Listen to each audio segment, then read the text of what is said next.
Touchdown! What a run in the first touchdown of the 12-team playoff. This is 365 Sports. Daniels keeps it, and he scores! 365 Sports is presented by IdealMRI.com. High-quality MRIs for $497 or less. IdealMRI.com. Your health is important, so is your budget. Underneath, Smith gets to the corner.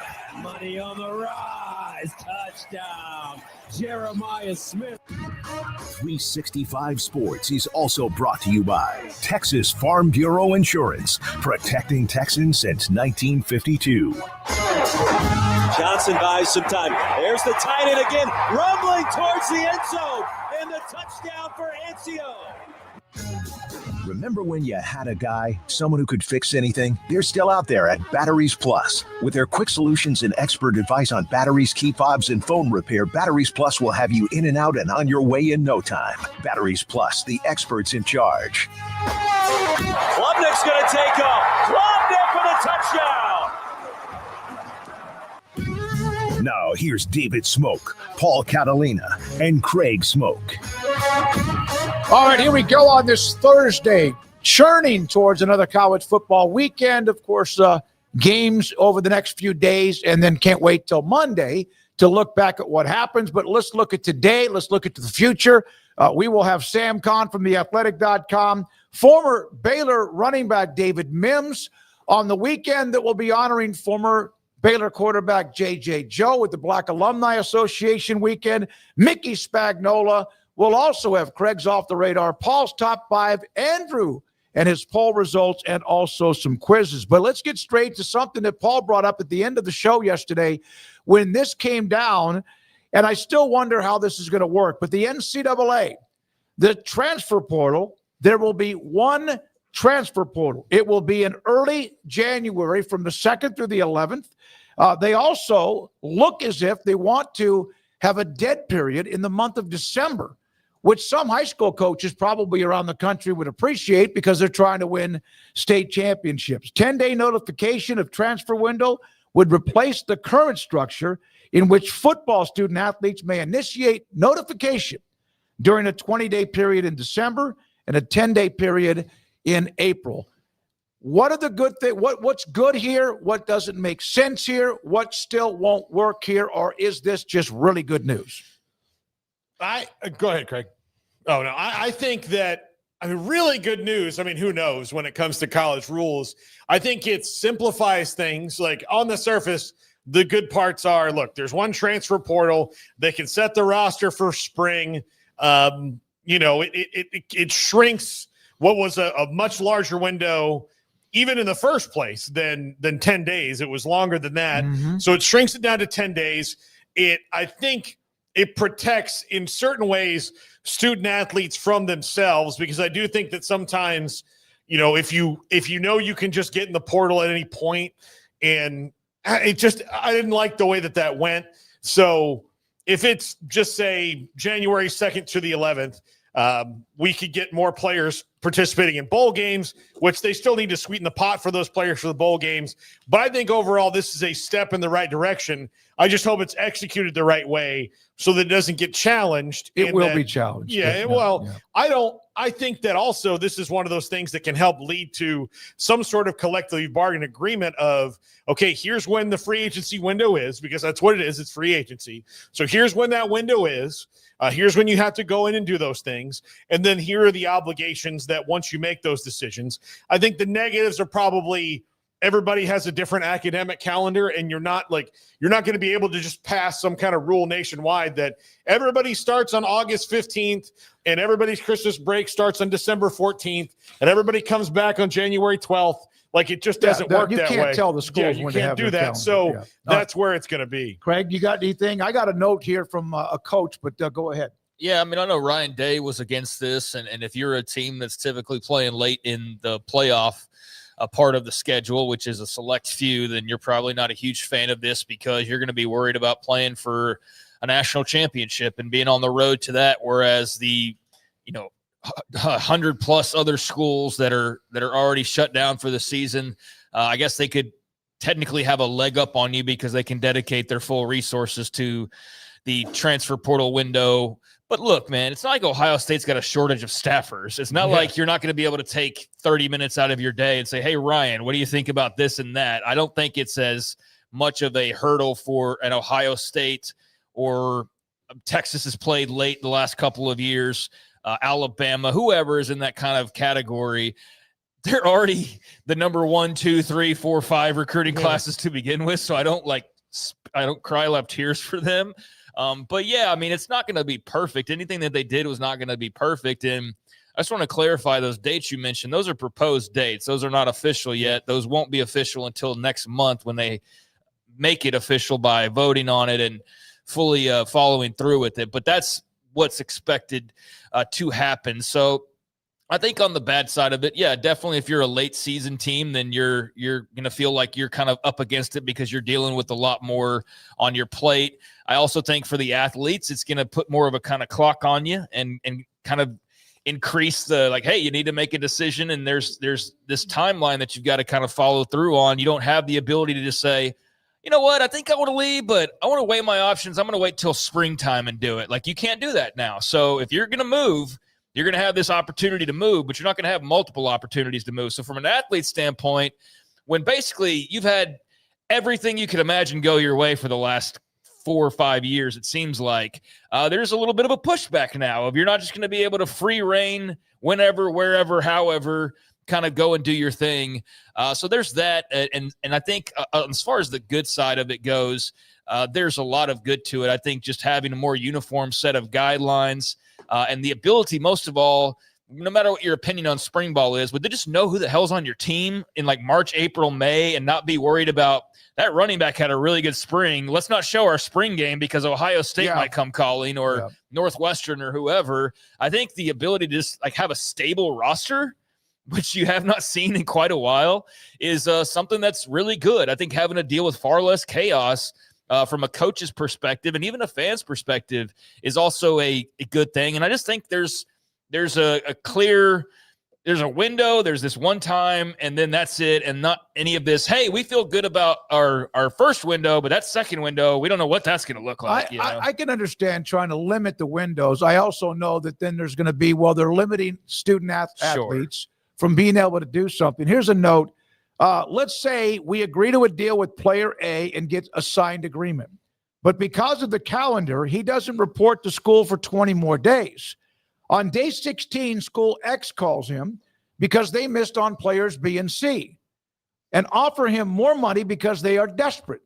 We're now back to square one with player A. Even though they signed an agreement, now they hold all of the leverage because they have multiple schools after them. Now, the question is, that's fine, and who wants to compete and outbid whatever, overpay or get a deal?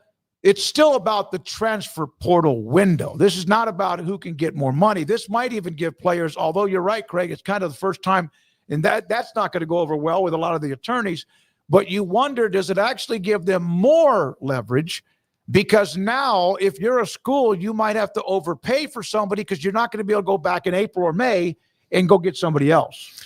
Maybe, and we'll see. I think it's going to be on a case-by-case basis. But I do think that, I agree with the coaches and the schools on the overall point of you need to know what your roster is, at a certain point, and it does need to keep changing. Now, in the NFL, there are certain benchmarks, and you can always cut and release players and sign new ones. But since you can't do that in college football, then you need to have it as concise and compact as you possibly can. I agree with that. I also support all the rights of a free American to shop their wares wherever they are wanted and in a free market. But I do think that there needs to be, at least just for the sake of just doing things the best way possible, just a limited time. This is from a report. It's not necessary to wait for the portal to open or to use the portal at all to transfer, so players can unenroll at the end of the fall semester, enroll in new schools in January. And a part of that, the back channel communications with agents are still going to create some sort of confusion on your roster. Yeah, there's no perfect way to do this. So, they're trying to take steps to address the biggest issues, I guess, in people's minds as far as the timelines, the craziness, the backdoor deals. But it's college football. As we've said, with every single thing that's happening with college football, there's going to be people that find a way to bend the system to their advantage, no matter what it is. No matter what it is, there's going to always be people trying to find an advantage in recruiting especially. So, no, this doesn't just hush all of the noise and make everything nice and clear cut. Nothing's going to do that unless they one day sign a collective bargaining agreement. That's going to be about the only thing that's going to actually force that issue to be one where you can't bend the rules without major severe repercussions. So yeah, this isn't the end all be all by any means, but it is a step forward in at least trying to address some of the complaints from the last couple of years, and we'll see how it works. And I'm sure we'll be hearing stories about how somebody found a way to still get what they wanted and still tampered and did all of that. Again, you're not going to be able to solve the problem altogether. So it is what it is, and we'll see how this goes, and we'll see what adjustments are made and kind of what the backlash or the opposite, the cheering of this rule is as it becomes official here sometime next month as far as the dates go. Yeah, it just seems like anytime there's a ruling that tells a player they can't or win or whatever, that usually has ended up in some sort of a courtroom or at least in some sort of legal issue. By the way, before we go to the next story, S. Michael DeHart telling us that Dustin Archambault, he just won our college football pick'em last week, just had a baby. His wife just had it delivered. Little Weston just a few minutes ago. S. Michael DeHart, thanks for the update. He can now use that Visa card to go buy diapers. Sounds like he should go buy a lottery ticket. Yeah, absolutely. The past week that he's had. Yeah, he's had a great week. All right, so Baylor will play Arizona State on Saturday night at McLean Stadium. Earlier this year, they had the all blackout, et cetera, the chrome helmets. Here now is what they will have for the opening game, which I like. I like this matchup, whoever wins, to open up the Big 12 on a night game Saturday night.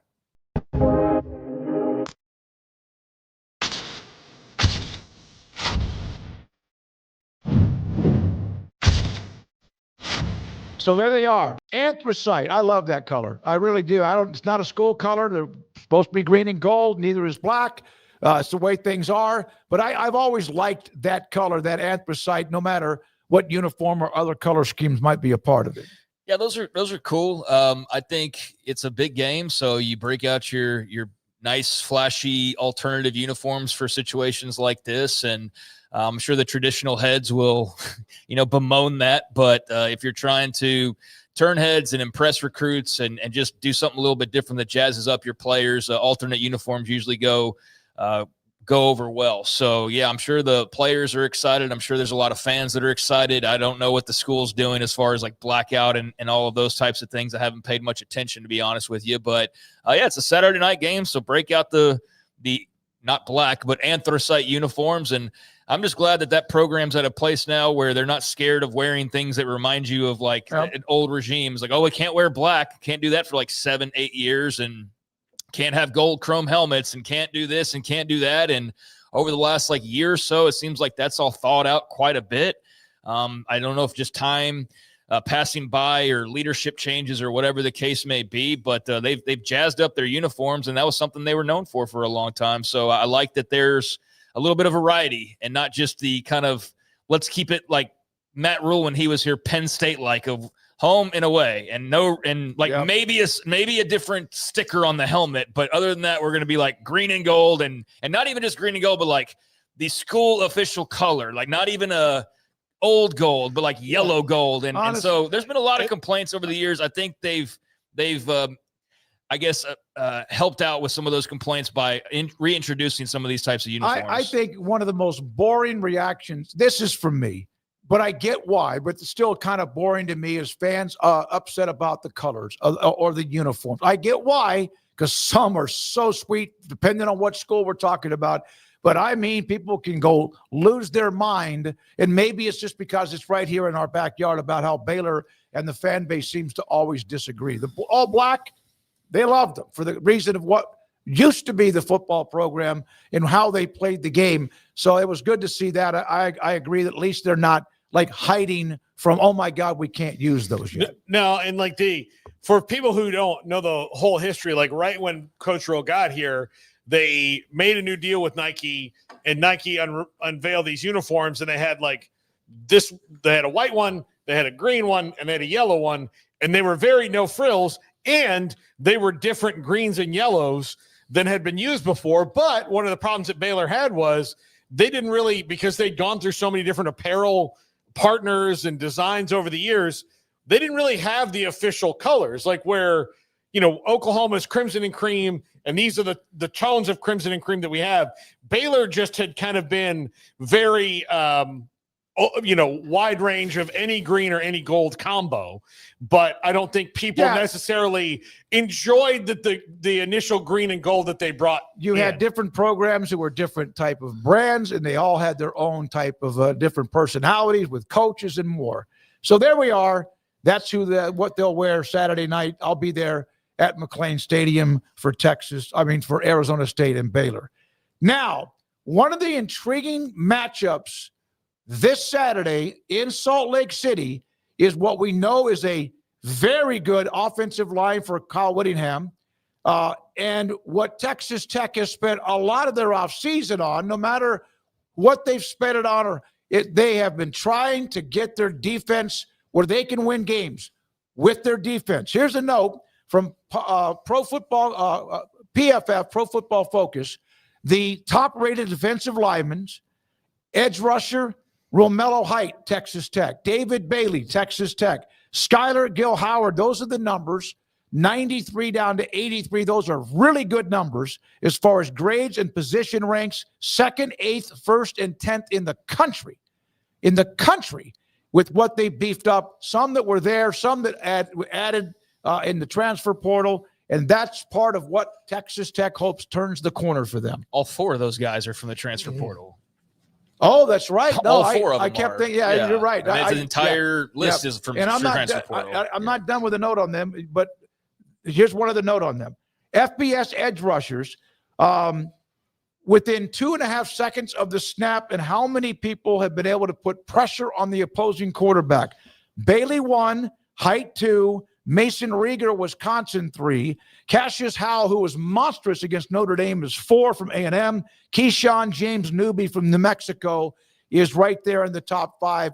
All of them with 8, except for Bailey, Stanford transfer, who has 9 quick snap or quick pressures on the quarterback. Yeah, so Romello Heights from Georgia Tech, right?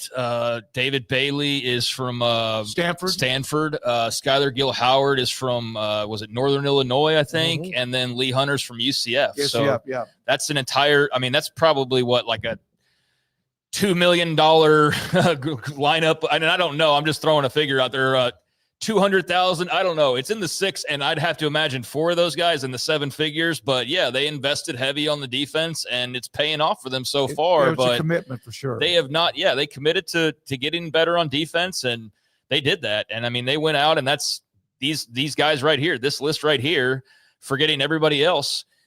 offensive line was addressed as well. I mean, some skill guys, but I mean, this is why people really turned the corner on Tech and them being a different Texas Tech and a different type of contender than in years past. So far, money well spent. Obviously, you're seeing the results from that, and you're happy if you're Cody Campbell and all the other donors. Before the Tech fans go, we got more.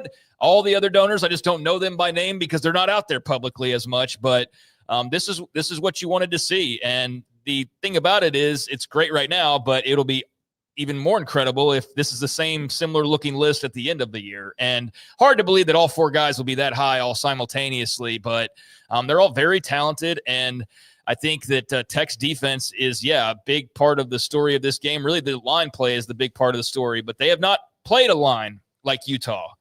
And a guy like, was it Fanu for Utah. And at the same time, Utah has not played a defensive line like Texas Tech. And so when you look at this matchup, I mean, I think that's exactly where you look is, can the Utah offensive line be great against this Texas Tech weaponry?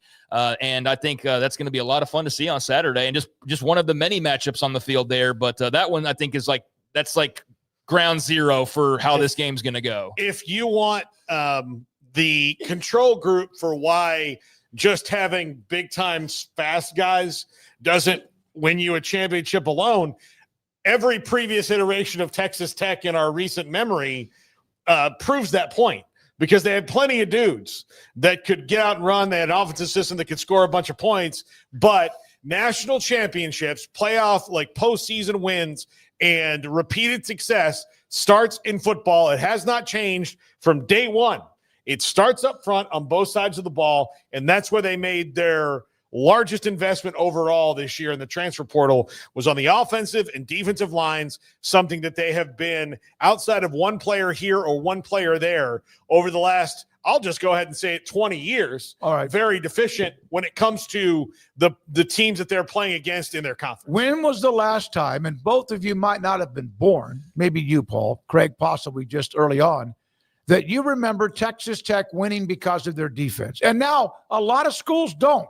There aren't many that like you like Michigan in 2023, regardless of all the outside drama. Texas has made us really good defensively, although this year it's still good. They're just getting overshadowed because the offenses. When was the last time that Tech was known, at least thought of, as a team that played defense? Not that I can recall really in my lifetime. Spike Dykes, yeah, I remember. But that's very vague to me. It was a different era. You didn't have teams scoring a lot of points back in the day. That was the Southwest Conference. But even then, since that time, when the Leach's success and all of the others, it was all about they just went out scoring. I mean, they had Zach Thomas. Don't get me wrong. They were known for him in particular on defense. That stands out. But no, I mean the bulk of my lifetime was the Leach years, and then everything that's happened since then. Mm-hmm. So for me, Texas Tech was always the air raid and quarterbacks throwing for a bajillion yards and really good wide receivers and running backs and some good offensive linemen as well. But it was never really, outside of a Zach Thomas basically and maybe a couple of other guys, it was never about defense when talking about Texas Tech. It's about shootouts, Big 12 style shootouts. It's a different tune they're singing these days, and they still have a really good offense. I mean, I think the big storyline for a lot of Tech fans and for other options outside of just the line of scrimmage, it's about the quarterback play. And Baron Morton has been very good this year. He's been excellent. He's been super efficient, protecting the football, piling up scores. He's been great. And I know that they're really kind of almost on that side, seemingly playing up the chip on his shoulder and that he's disrespected and that he's not being mentioned along with the Josh Hoovers and even the Devin Dampiers, I suppose, and the Sawyer Robertsons and those guys, and that he deserves to be. And I think this is a prime opportunity for him this weekend against a really good Utah defense. Mm-hmm. He goes out and plays the way he's been playing against far lesser competition, but he does it on a prime stage against a big-time opponent that you cannot deny, ranked game, I think we'll get that respect for Baron Morton growing by leaps and bounds after this weekend. So, I mean, there's a lot of elements to this game. And I think it's Fano is the star for Utah that you're going to be seeing early on in the draft, Spencer Fano. But, that line of scrimmage will be a big deal. But Baron Morton, Devin Dampier, I mean, that duel as well is going to be a lot of fun. It's going to be a great game. I cannot wait. But I commend Texas Tech for going out and grabbing the bull by the horns and having a plan and knowing who to go get and how to go get them. And, just looking at that list, I mean, I remember them getting Lee Hunter, and I remember them getting Romello Height, and I remember them getting these guys. But then you see it all lined up together, and it's like, damn, I didn't think they got all these guys all at once. But, I mean. But all of them, not only that, and they all are transfers. Look at the numbers. They're playing at the level that you expect when you go out and get them the way you do with what's available. Sometimes you have to wait a little while on your return on investment, and I don't think that's been the case at all so far for Texas Tech. Now, the real proof in the pudding will start this weekend. Yeah. And so I cannot wait to see these guys line up against Utah's vaunted offensive line and to see Baron Morton try to prove his haters wrong or whatever the case may be, and see Devin Dampier prove that he can throw the football, because I think he's going to be forced to throw it a bit more than he's had to at this point. So, I'm jazzed about this one. I flip-flop on the result. I picked who I picked, but it truly is one of those where I'm not trying to cop out by saying I could see both teams win. It's like, no, really, I could see both teams winning this game. Because we don't know enough about them, because they haven't had to be tested, although they've taken care of their business easily along the way. Texas Tech has not been tested at all, and even if somebody was going to attempt to, they just have blown right by any hurdles in their way.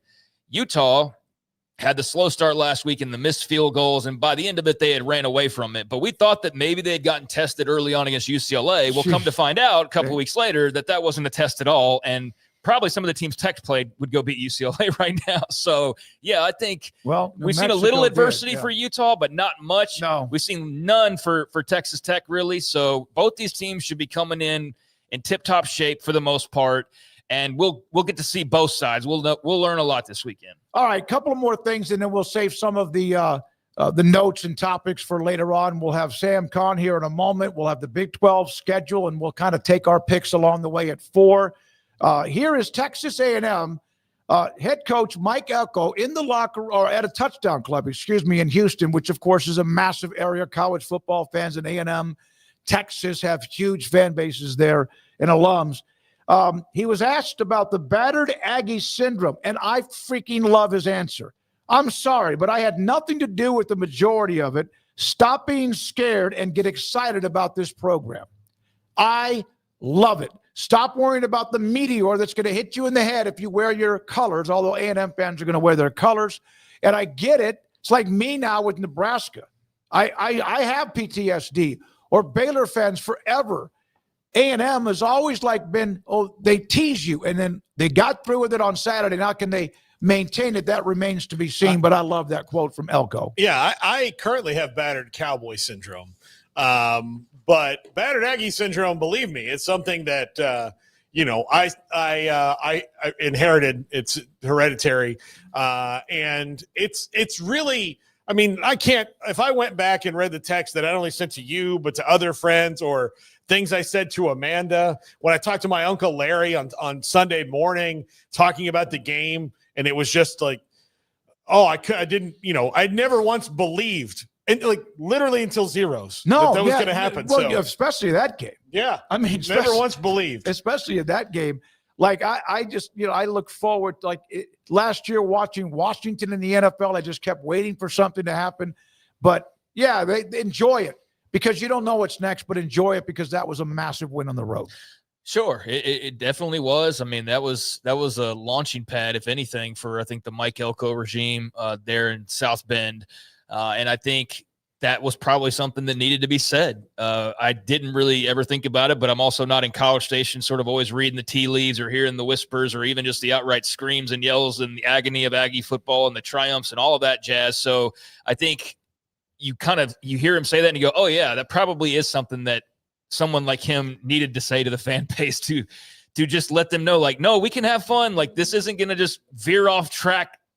The moment you get excited, this is something that's real, and it's even better if you get excited about it. And it could be even greater if you put your excitement behind it, because we know that fans make a difference and their support makes a huge difference. And if you've got the fans believing that, no, this is a different Aggie team, this is a different coaching regime, this is going to be a different end result for us, then I think that's powerful. So yeah, get the spirits risen up and get people excited as much as you possibly can, because that's something that can make a difference here over the next few weeks. Now, I understand completely why they feel that way, because they're dreading turning around in 2 weeks and losing to somebody that they had no business losing to. And maybe that still happens, but it's not a way to live life, though. No, it's not a way to live life. Absolutely. By the way, a great quote later in the show from Georgia Tech's Brent Key on trying to bounce through all of the excitement they have with Georgia Tech after the win against Clemson. And the quote, that is later in the show. Just kind of tease you on that. When we come back, Sam Kahn from theathletic.com. We appreciate your time today. If you have not or you're not, please subscribe to our channel on Twitter at 365 Sports YT, and then, of course, on YouTube. And we have 3 guys. Sometimes we don't know how to handle them. They're like rabid dogs. And Andrew Valade, Garrett Ross, and Brandon Rowe, who are behind the scenes that look and help us do what we do. If it doesn't look good, blame them. Don't blame us personally. We can only be who we are. I'm just kidding. But those 3 guys are huge. When we come back, Sam Kahn, his thoughts about the transfer portal. What have college coaches or administrators told him? That's next. And this is 365 Sports. I mentioned, and we've talked about it, that Arizona State game coming up on Saturday night at McLean Stadium. My dad got his master's degree at Arizona State when we lived in Tempe back when I was in elementary school. Loved that area, and it's always been cool to go back during some of the Super Bowls or bowl games to the Phoenix area. But they're coming here, and Baylor's alumni tailgate will be loud and proud. They'll start at Touchdown Alley at McLean Stadium. It's across the pedestrian bridge, which is probably about 50 yards or so long, and people walk across it to go back to where a lot of people are tailgating, and the Baylor alumni tailgate will be right there. They'll have a live broadcast going on. They'll have food while it lasts. They'll have festivities. They'll have an opportunity for you, if you want, to get some things, trinkets, etc., whatever might be there. And then the team unloads right there off the buses to go to McLean Stadium, and you can be there for that. So $15 if you walk up and want to be a part of that. That includes the food. If you pre-register every time there's a home game, it's $10. It's the Baylor Alumni Tailgate, Saturday afternoon, just outside McLean Stadium. That's my go-to guy. Can you fix my smartphone? Yes. Get car batteries? Yeah. What about golf cart batteries? Of course. Battery from a G-Fob? Absolutely. My boat? Huge variety. Toy boat? Sure. Motorcycles? You bet. My apartment building? Whole building. Do you have batteries for my party lights? Yeah. Batteries Plus, the experts in charge. Right now at Berg Colgin Ford, we're bringing you an offer that's as big as America. Employee pricing for everyone. You pay what they pay. That means you drive home a new Ford F-150, Bronco Sport, Expedition, Super Duty. From America, for America. Employee pricing for everyone at BK Ford. Looking to sell your vehicle? Get top dollar for yours today. Don't miss out. Employee pricing is available for a limited time. Visit us anytime at bkford.com. Experience better at BK Ford.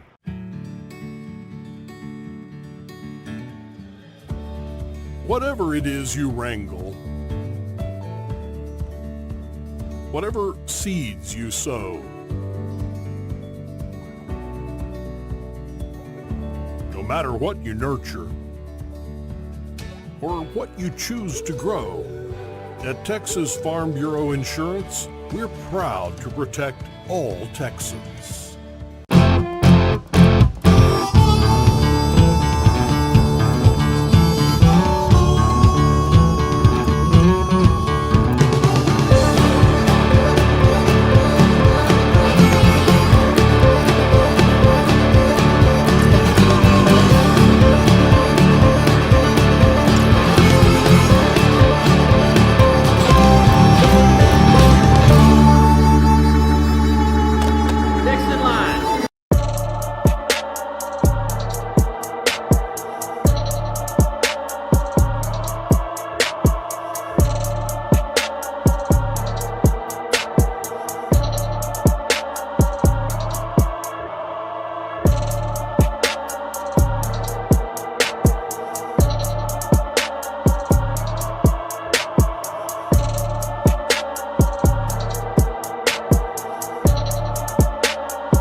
You got batteries for my side-by-side? Yes. Replace my flashlight? Sure thing. What about my business? Oh, good one. 100%. Batteries for my fleet of trucks? Gas floor scrubbers? Yes, and fire panels. We have pallets of batteries. Well, what about... As your go-to guy, if it needs a battery, we have it. Well, that's all you had to say. Could have led with that.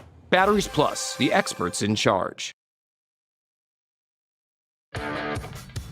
This is 365 Sports. The 3 o'clock hour is sponsored by Waco Custom Marketplace. Meats, sweets, Texas treats, and a cut above the rest. 425 Lake Air Drive, Waco.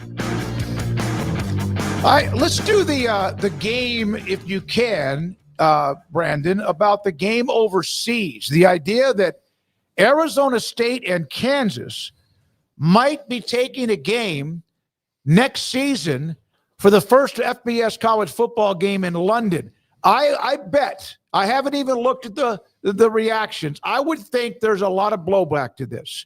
We know what the leprechaun jinx, as Paul discussed over the last few years yesterday, and we have really for the last 2 or 3 years. But I got a feeling, even though this might be Brett Yormark's fingerprints in the Big 12 trying to stretch it out, I bet neither one of them like this idea. I could be wrong. I mean, you could ask the coaches one thing or another, and the fan base is one thing. But the reason that Kansas is doing this is their stadium will not be fully ready until 2027, and they can perhaps make a little bit of money on this deal. And it's a showcase game. It's not in Ireland, so the curse of leprechaun technically doesn't apply. I mean, maybe there's the curse of the queen or something like that. I'm not sure, but that's one of the reasons they're doing it. And I'm not sure who it is. Like, I'm blanking now, but one of these teams has to get a waiver to move Middle Tennessee State to week 0. Yeah, I saw that. So they can play this game in week 1, which means the Big 12 will have 2 showcase games overseas in the UK in back-to-back weeks with TCU and UNC in week 0, and then Arizona State and Kansas in week 1. Kansas is the one that needs to get a waiver for Middle Tennessee. I get it. I don't love it, but I get it. No, I don't love it at all that you're losing a home game, that you don't have folks that can just drive or fly somewhat shortly to their destination of choice to watch their Sun Devils or their Jayhawks, and instead you have to fly all the way across the Atlantic Ocean to go and see American football. It's sort of strange, but I know that nowadays it's not about staying as localized or regionalized. It's about how can we expand, how can we grow, how can we make more money, ultimately is what you're trying to do, and create more fans. And I think it's a process that takes decades to probably do that. I mean, the NFL's been working on England and Germany, for 3 decades now. But I get why they're doing it, and I think we did see with Iowa State and Kansas State, it gave them a spotlight that they otherwise might not have had. And it was fun. Yeah. It was the only thing going on. You're right. And so Sam Cotton, theathletic.com, we'll ask Sam about this. I was going to mention the transfer portal change, and we will. Sam, good to have you. Thank you very much for your time anytime. What are your thoughts about another overseas would be 2 games in the Big 12 next year if it works out? I think as long as it's in an exclusive television window where you're getting the benefit of having a captive audience, I think it's worthwhile. I agree with Craig on the fact that it's a shame that you lose a home game for this one of the schools involved, because that's a payday. Also, I would assume they're probably getting compensated pretty significantly for this to make up for what they lose in home gate for it. But it's unfortunate for the fans. And to Craig's point earlier about trying to get more money and expand the sport and expand the scope, I get it. That's what I feel like for the last 30, 35 years, ever since we started seeing the major effects of conference realignment, when the Southwest Conference broke up and the Big 12, and then when we saw the Pac-12 or Pac-10 almost fall apart, and then we've seen the SEC and all these other conferences expand. It's all about eyeballs and TV money and trying to get a bigger brand, and it does take a lot of time. And I don't love that that's the reason we're doing it. But if you get the exclusive window like Iowa State and Kansas State had, then I think there's a benefit to it, because then the entire country gets to watch your product. And I think that's anytime the Big 12 can get everyone's eyes on their product, I think that's a positive for the conference. Sam, the fans will be mad more than likely, but the stadium is not done either, and not until 27 completely. So I can kind of see where they're coming from, where they're like, well, let's just not have this headache with one of these games. And if we're going to travel like we did all of 2024, let's at least have some fun, I guess. I don't know. Yeah, no, I get that. I think that's a valid reason, and trying to do those facilities projects over the course of time and over the course of the season is really hard. I've covered games. I'm sure we all have covered games where you have the makeshift situation, and then you have some schools that play games in other venues. We know Kansas did that last year, so I think it's understandable. But again, losing a home game is never great because the schools are asking their fans to pay more and more every year for tickets, for season tickets, donations, and all that. So what are you getting on the back end? What was that? So what the fans are looking at is, what does that home schedule look like? So how many games can I go to, and what opponents are we going to see? And I think that matters in a big way. So there is a massive set of games this weekend all across the country. It's a great slate, but one we were just talking about, a big one of the Big 12, Wyoming at Colorado. No, just kidding. Texas Tech at Utah. Man, the line of scrimmage battle alone, Utah's O-line versus Tech's D-line has been talked about quite a bit. The quarterback duel. Sam, what's on your mind when it comes to this game, and what are you expecting? What are you feeling, and how do you view it all?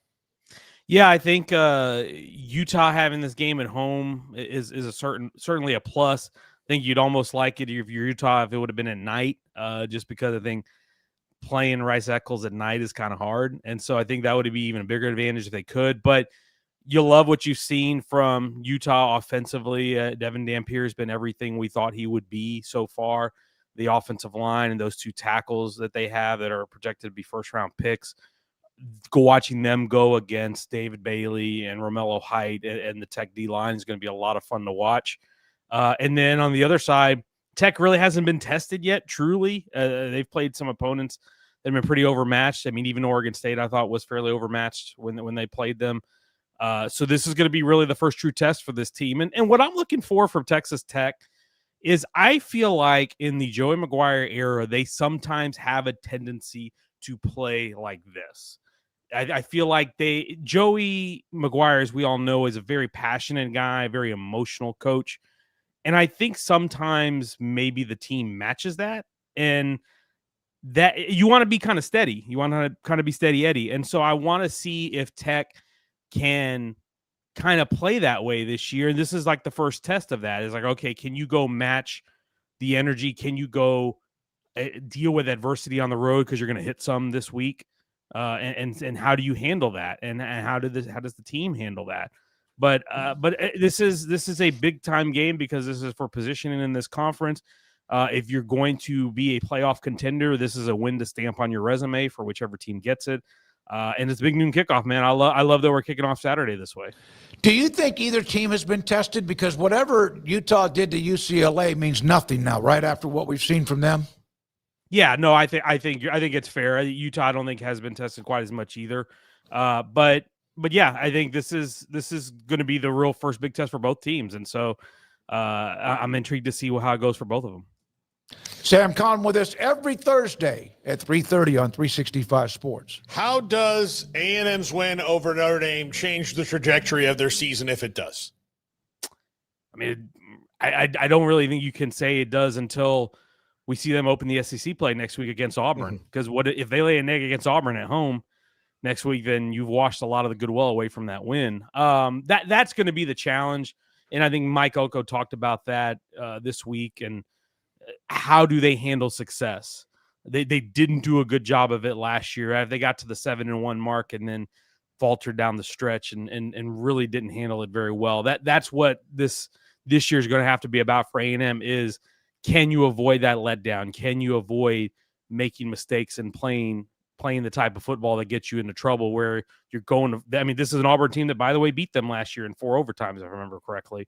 So, and there's a lot more talent on this Auburn team, a lot better quarterback on this Auburn team than there was last year. So, I think what the win does over Notre Dame is it opens the possibility that now you could be a playoff team. I think there was some of us that thought maybe they were a dark horse to consider if things broke right. Well, you get that first big win on the road against a really good program, and that opens that possibility. But there's a whole SEC schedule ahead and a lot of big games left. So really it comes down to, hey, do you take care of business out that next week?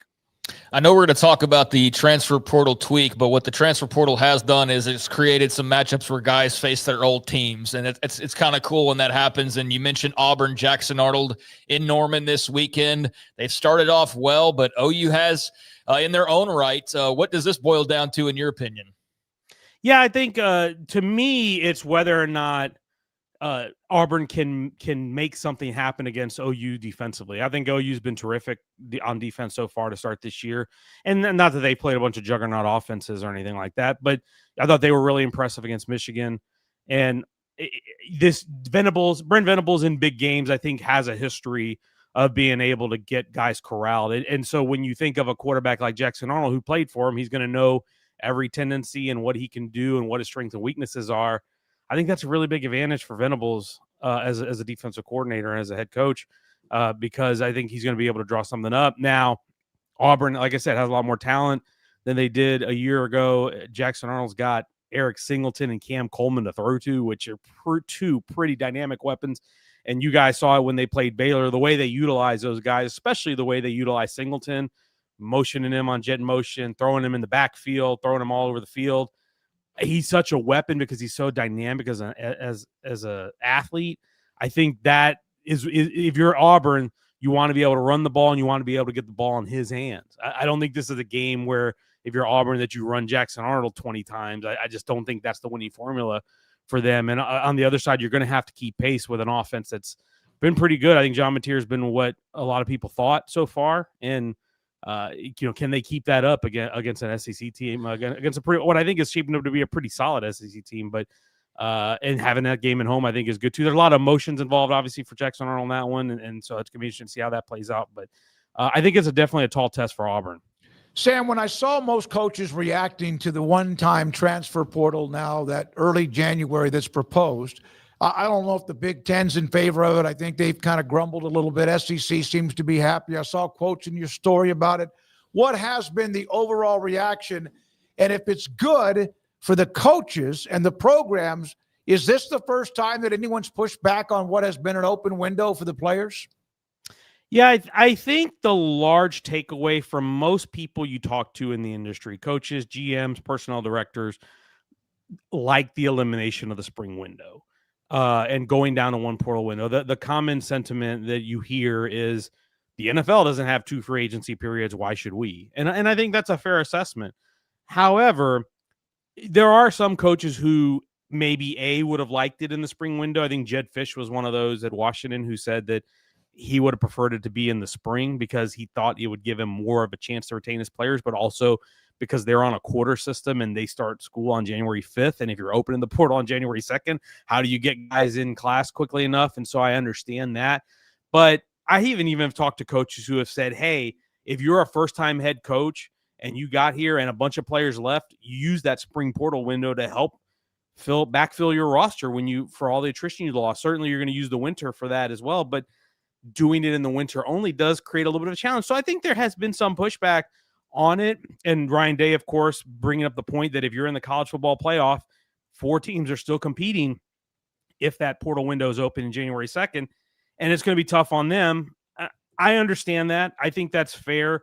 But, I listen to Brian Kelly and Steve Sarkisian both say, hey, that's a good problem to have.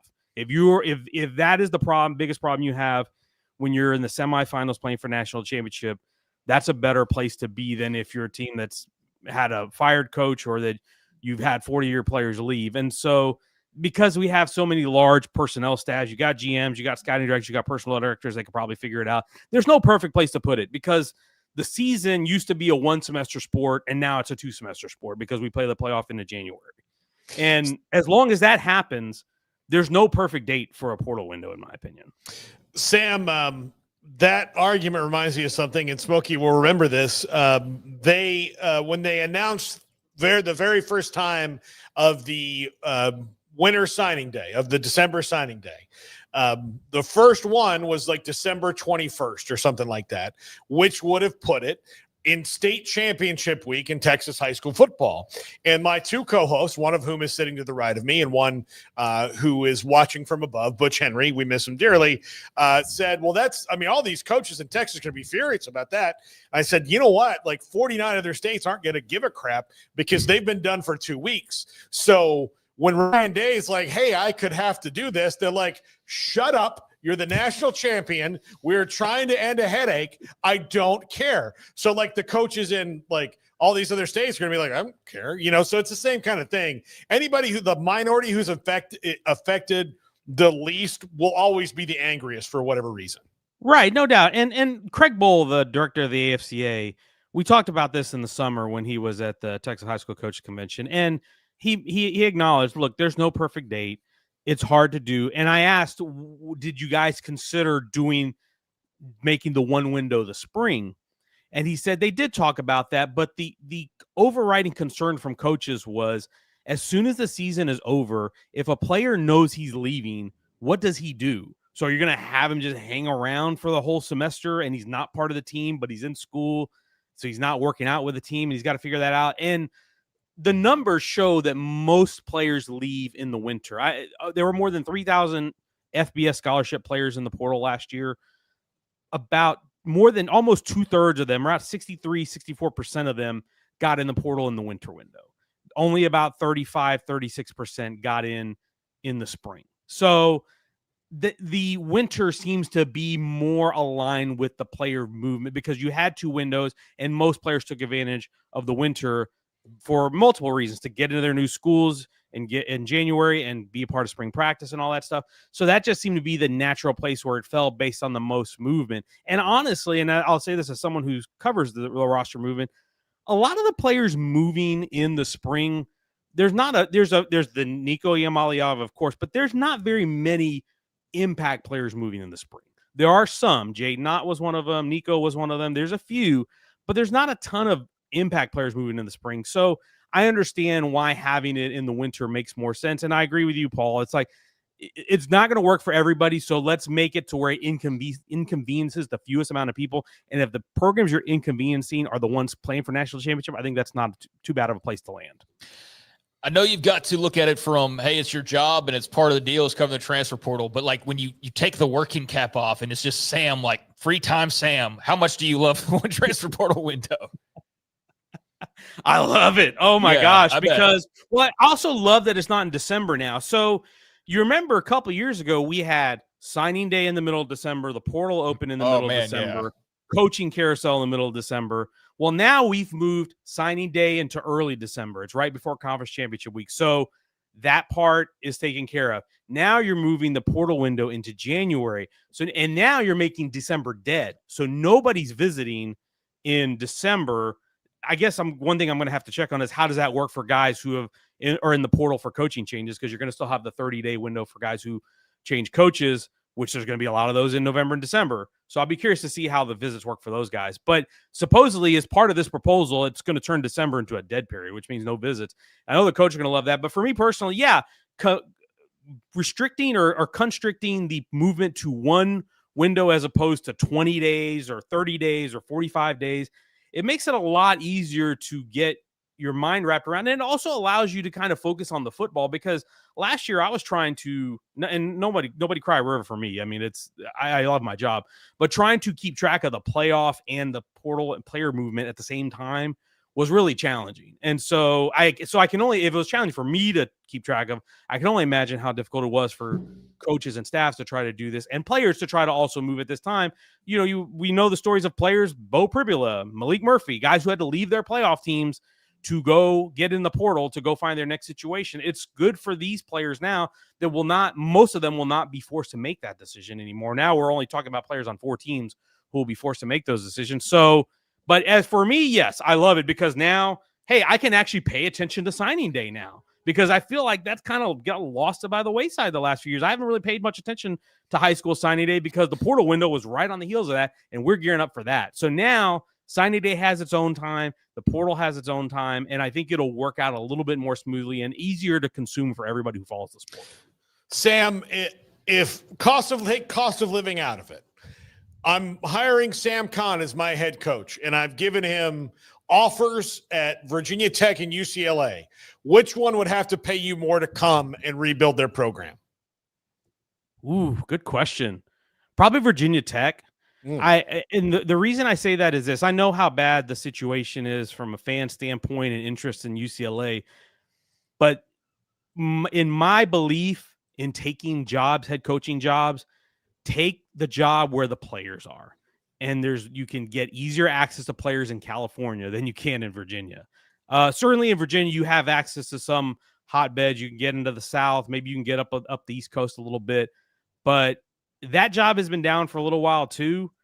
UCLA, even though I know they're not a traditionally great program, they got USC in the backyard and you got everybody else recruiting the state of California. If you're in driving distance of a lot of players, you can rebuild that program pretty quickly. And, oh, by the way, you can sell people on, hey, come to LA and come play for me. I think what that program has suffered from in a large way is I just don't think they've made good coaching hires. Deshaun Foster was not a good coaching hire. Chip Kelly clearly lost interest and it turned out not to be the hire they thought he was. I mean, Jim Moore, I think when they had him, he was okay, but they didn't really do a ton there. They really haven't had a dynamite coach go in there. And I don't know how much of that is just administration, how much of that is there not that much interest in that job. I don't know. But I feel like when you got proximity to players and if you have the money, that's the other question about is, does UCLA have the money to go get players? But if you have access to talent, that is a built-in advantage that always helps. If you're close to players and you can get players, then that helps. And that's a good foundation to start off. So you gave me the choice of those two jobs. I take UCLA. You are a University of Houston grad, covered them heavily, still do. How about, I know Colorado is kind of right now to be determined, but to win that game, to have a big moment at home, your thoughts about Willie Fritz? We had him on Monday's show, kind of like chopping wood and business as usual. Yeah, not surprised in the least. I mean, we all know Willie Fritz's track record. You look at it up and down at every level he's been, he's won. Every program he's been at, he's built them up into a winner. And so I expect nothing less at Houston. I think that's going to happen. I think when he got the job, my guess was within 4 years he would turn them into a Big 12 title contender. I still believe that. I'm not ready to say yet at 3-0 that this is a team that's going to be a Big 12 title contender. After I was there on Friday night, I saw that game in person.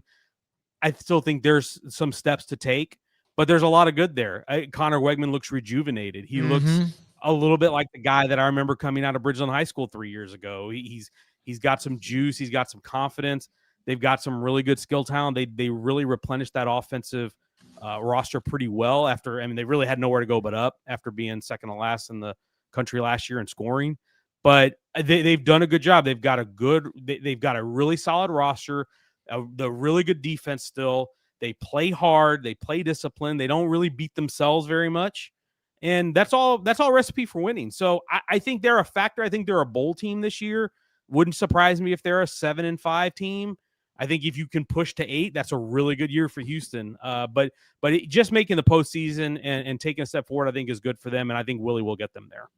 Sam Cotton, thank you very much. Appreciate your time, young man. Appreciate it. Are you going to be at a game this weekend, or are you going to be kind of watching from afar? I will be at home watching everything. I will probably be at a game next weekend. So, all right, buddy. Good to see you.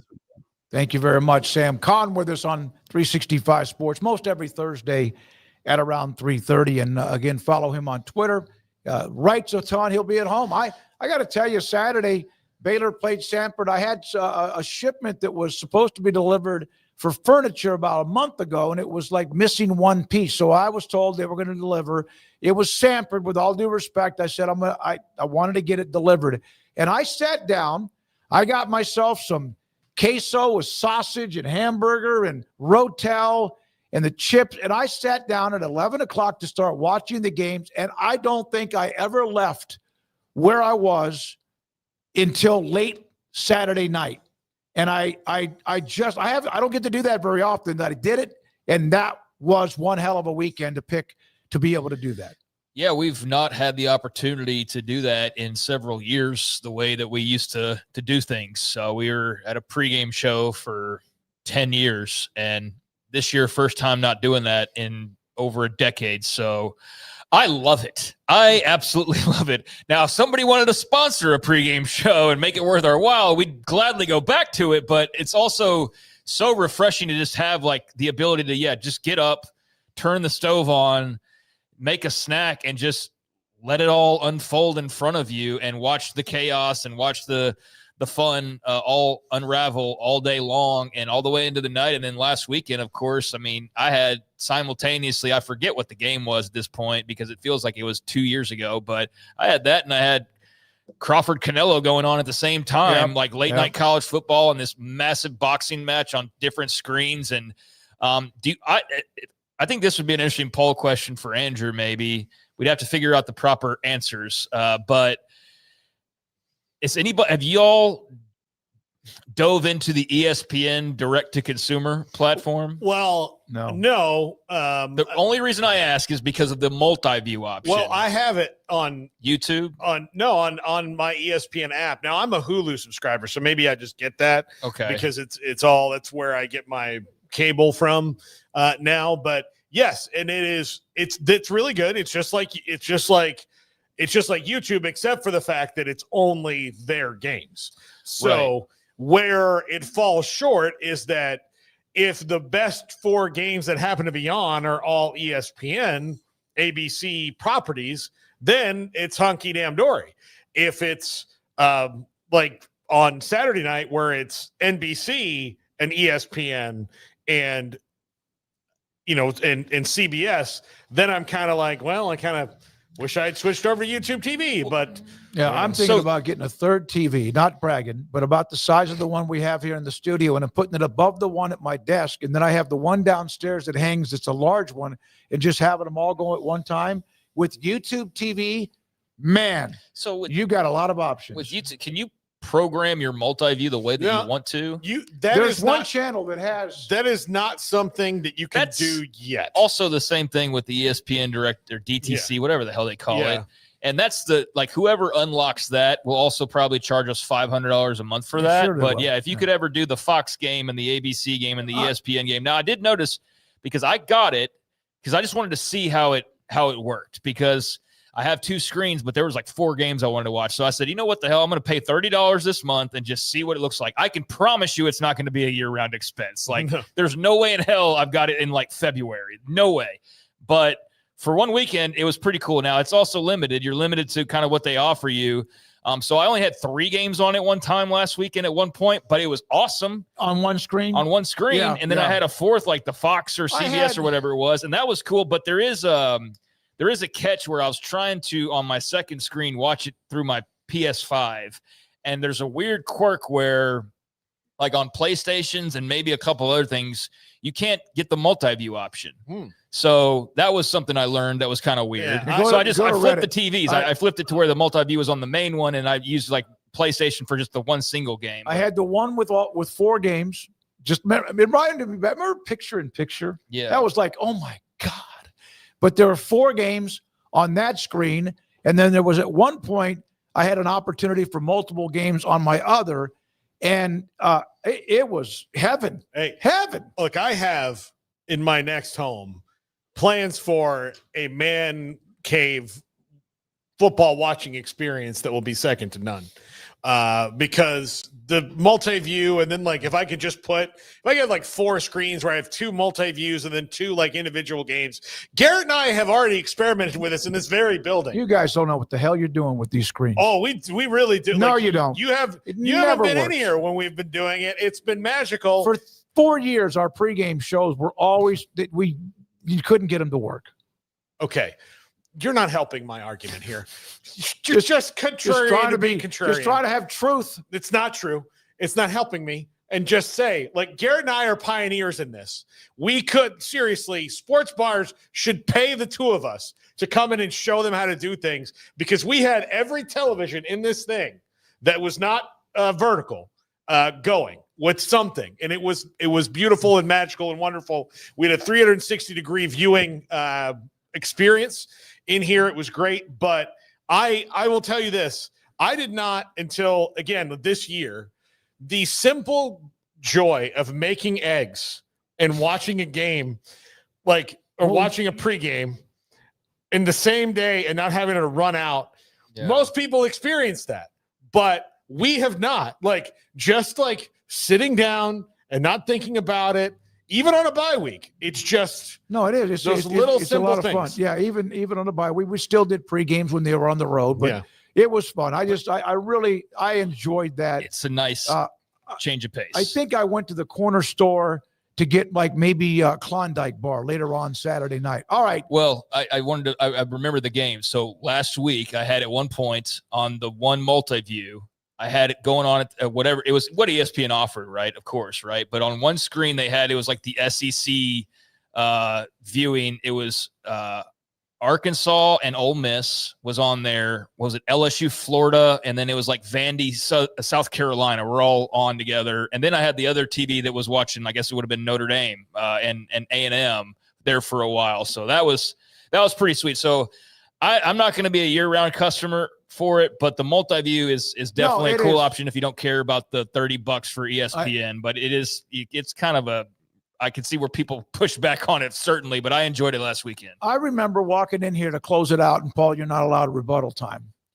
That would walk in here on a Saturday for a pregame, whatever time it was, and we did all last year was 9 to 11, and there were 3 or 4 bangers, and you guys had TVs going. I will grant you that.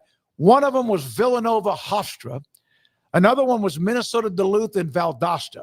I loved the SFA Temple game. Yes. No, I'm just kidding. No, I did too. I didn't like that one. What games were on at the times between 9 and 11 o'clock, Smokey? None, yeah. Okay, well, then when we did other games. But I'm just telling you. You're trying to dig yourself out of a hole. If you're that good, and I know that you are my technical wizard, even though you've given up some of that, I'm getting a new flat screen to go above the other one. You can come in and help program. We got to take a break. That is the goal, though, is to have the setup where it's the 4 flat screens that complete the rectangle of all 4 HD games, whichever you want to choose. That is the dream setup. I'm 12 games. Assuming that's what Paul's probably going to have here pretty soon. All right, when we come back, we got to show you all of the Big 12 games, make a comment about each team or some of them. Not all of us have to say anything, but we will. I'm picking games. I'm flat out going to tell you who I think is going to win the games this weekend. Craig's off the radar at 4:45.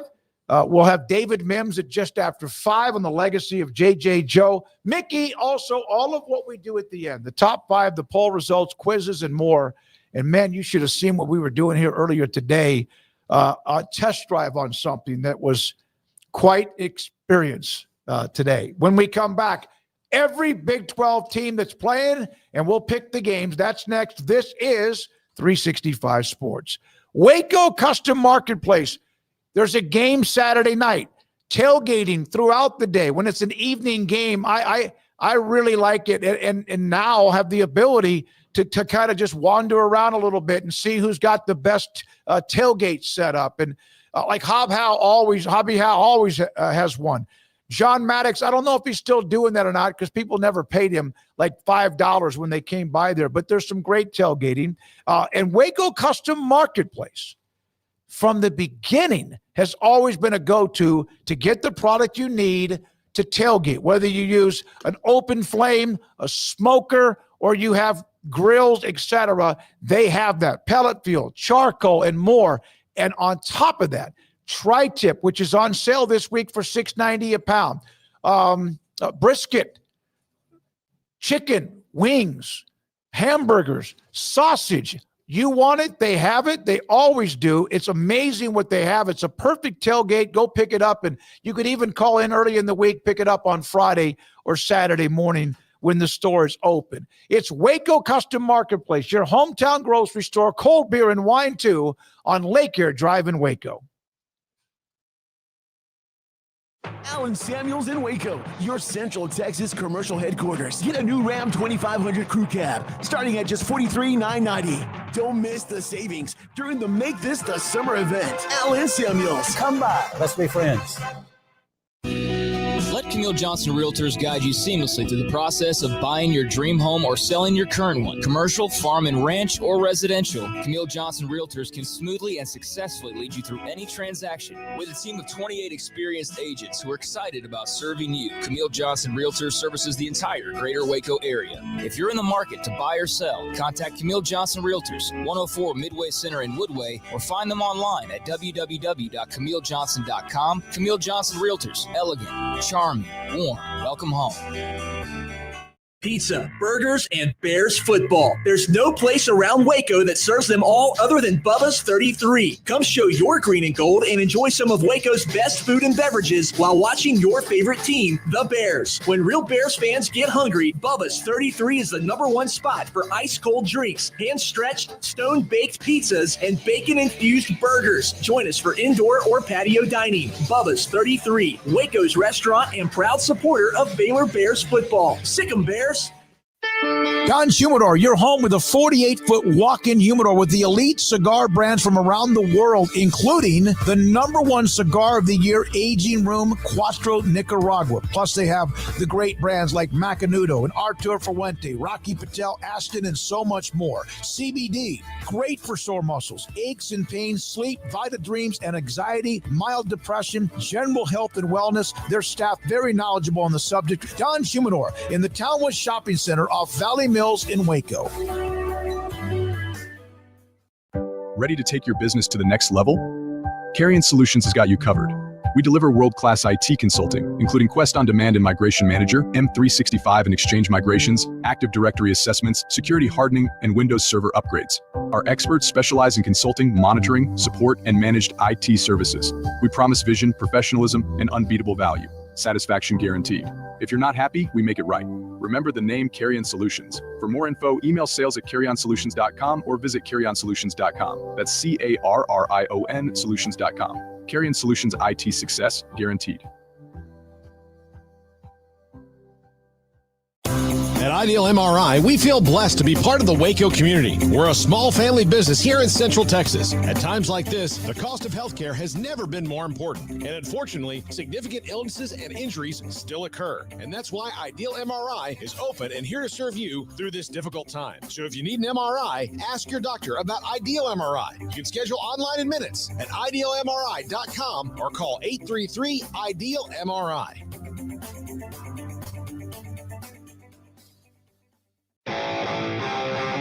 This is 365 Sports. Text us at 254-339-1122. The text line is sponsored by Riverbend's Liquor and Wine, with the most extensive variety of craft beer in Waco. A hidden gem on Lakeshore Drive and 19th Street. I love it when anybody that watches what we do, for example, the other day when somebody gave us an update on a player, gave us some information. David Carter, who watches out of the Houston area, he just sent me this based on what we were talking about watching games, and then we'll get to the Big 12 games. With a newer model Roku device, same thing, current year, you can do FUBU 4-way splits. And with my premier subscription, I get an ESPN Plus included for $104 a month.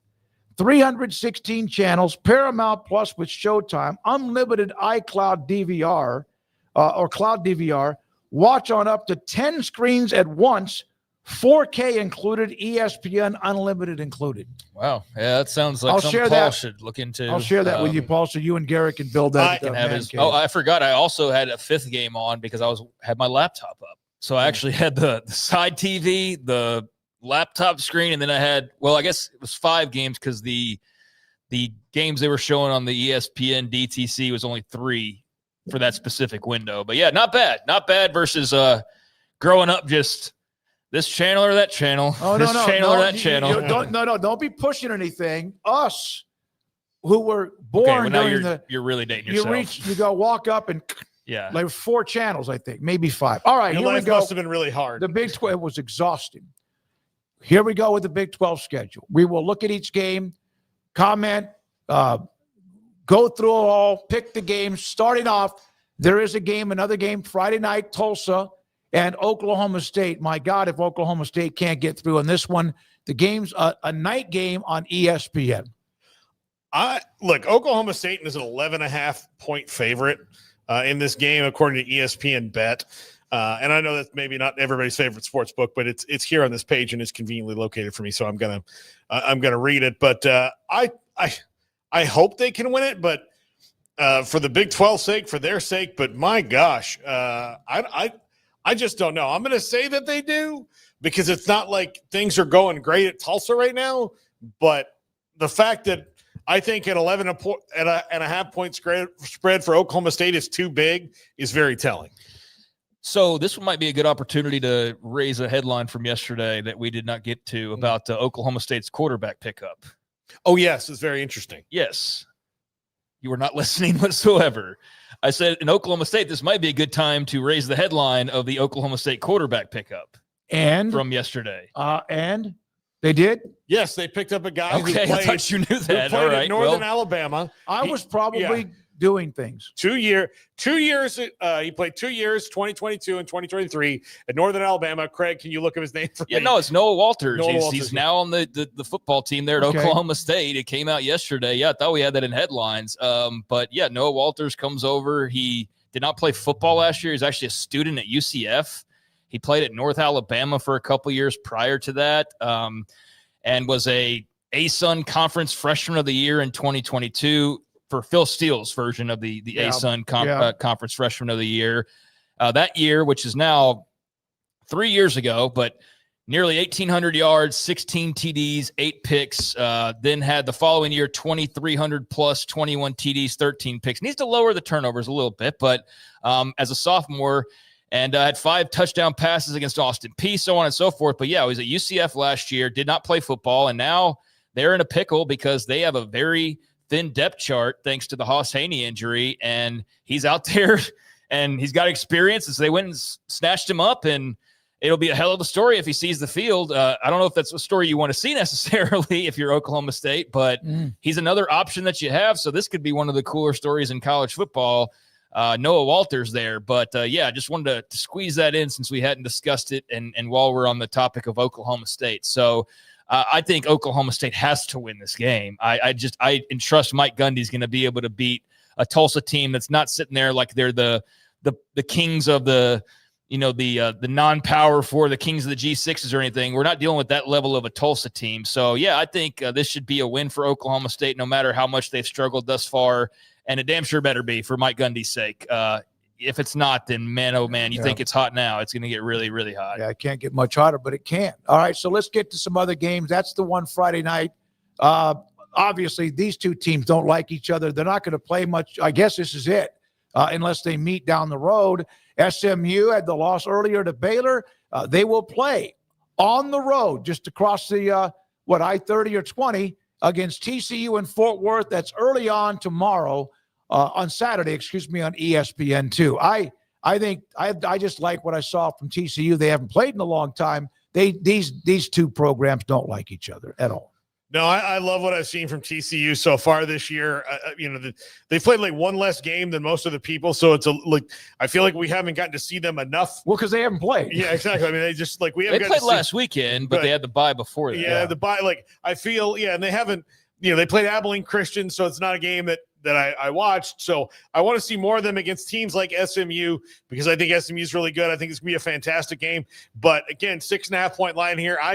I agree with the odds makers here. I think TCU is just a smidge better than SMU is this year, but this one will go down to the wire. But I do think that TCU wins the game and probably by a touchdown. I think TCU is the leading candidate to be a team that doesn't get mentioned much for the Big 12 title game. That could very well be the team that gets to the Big 12 title game because I feel like even Texas Tech, Arizona State, Baylor, BYU, Utah, Iowa State, like all of them get mentioned, it feels like, or throughout the offseason more than TCU. I think this will be a hell of a game. Emotions are going to be high regardless, but then you add in the fact that it's like the last time you're playing for who knows how long. TCU made that call, and they don't have interest in playing that game anymore. So I think SMU just has an extra chip on their shoulder on top of the one they already had to begin with. Two great quarterbacks, are really fun college quarterbacks to watch, and Hoover's just playing at a really high level right now. Give me TCU in a close game, though, at home. I'll take TCU, but do you realize, and you guys remember, SMU put 66 points on them last year? and they've won 3 of the last 5, including 66-42 a year ago. All right, banger. Big 12 banger, national top 25 teams, top 20 teams. Texas Tech on the road in Salt Lake City against the Utes. We picked this game yesterday, and nothing's changed for me since then. I believe Craig and I both picked Utah, and you picked Tech. I don't know if that's changed for you, but I'm picking Utah at home. I think that's the difference in the game. I was scolded for that, and I was scolded for doing that. It's time, right? Who scolded you for that? I can't talk about it. Okay. It was. It's a very active person on 365 Sports. You just thought I was being a homer. I wasn't. I actually think they're going to go in to Salt Lake City. I like what they've done, and I just feel like it's time for them to win a game like this. For all the talk about how good Utah is and Rice Eccles' home field advantage, I mean, they're last I looked like a field goal favorite at home. I think this game would have been awesome at night, and if it were at night, then I would probably say Utah without questioning it too much, just like if it was a night game in Lubbock, I would say Texas Tech without questioning it too much. Now, you throw it on at 11 a.m. on a Saturday, like a slight home field advantage. I'm telling you, I'm waffling on this, guys. Like, this is the game that I keep going back and forth on, but I'll stick with what I picked yesterday. I picked Utah yesterday. I think it's going to be an excellent game.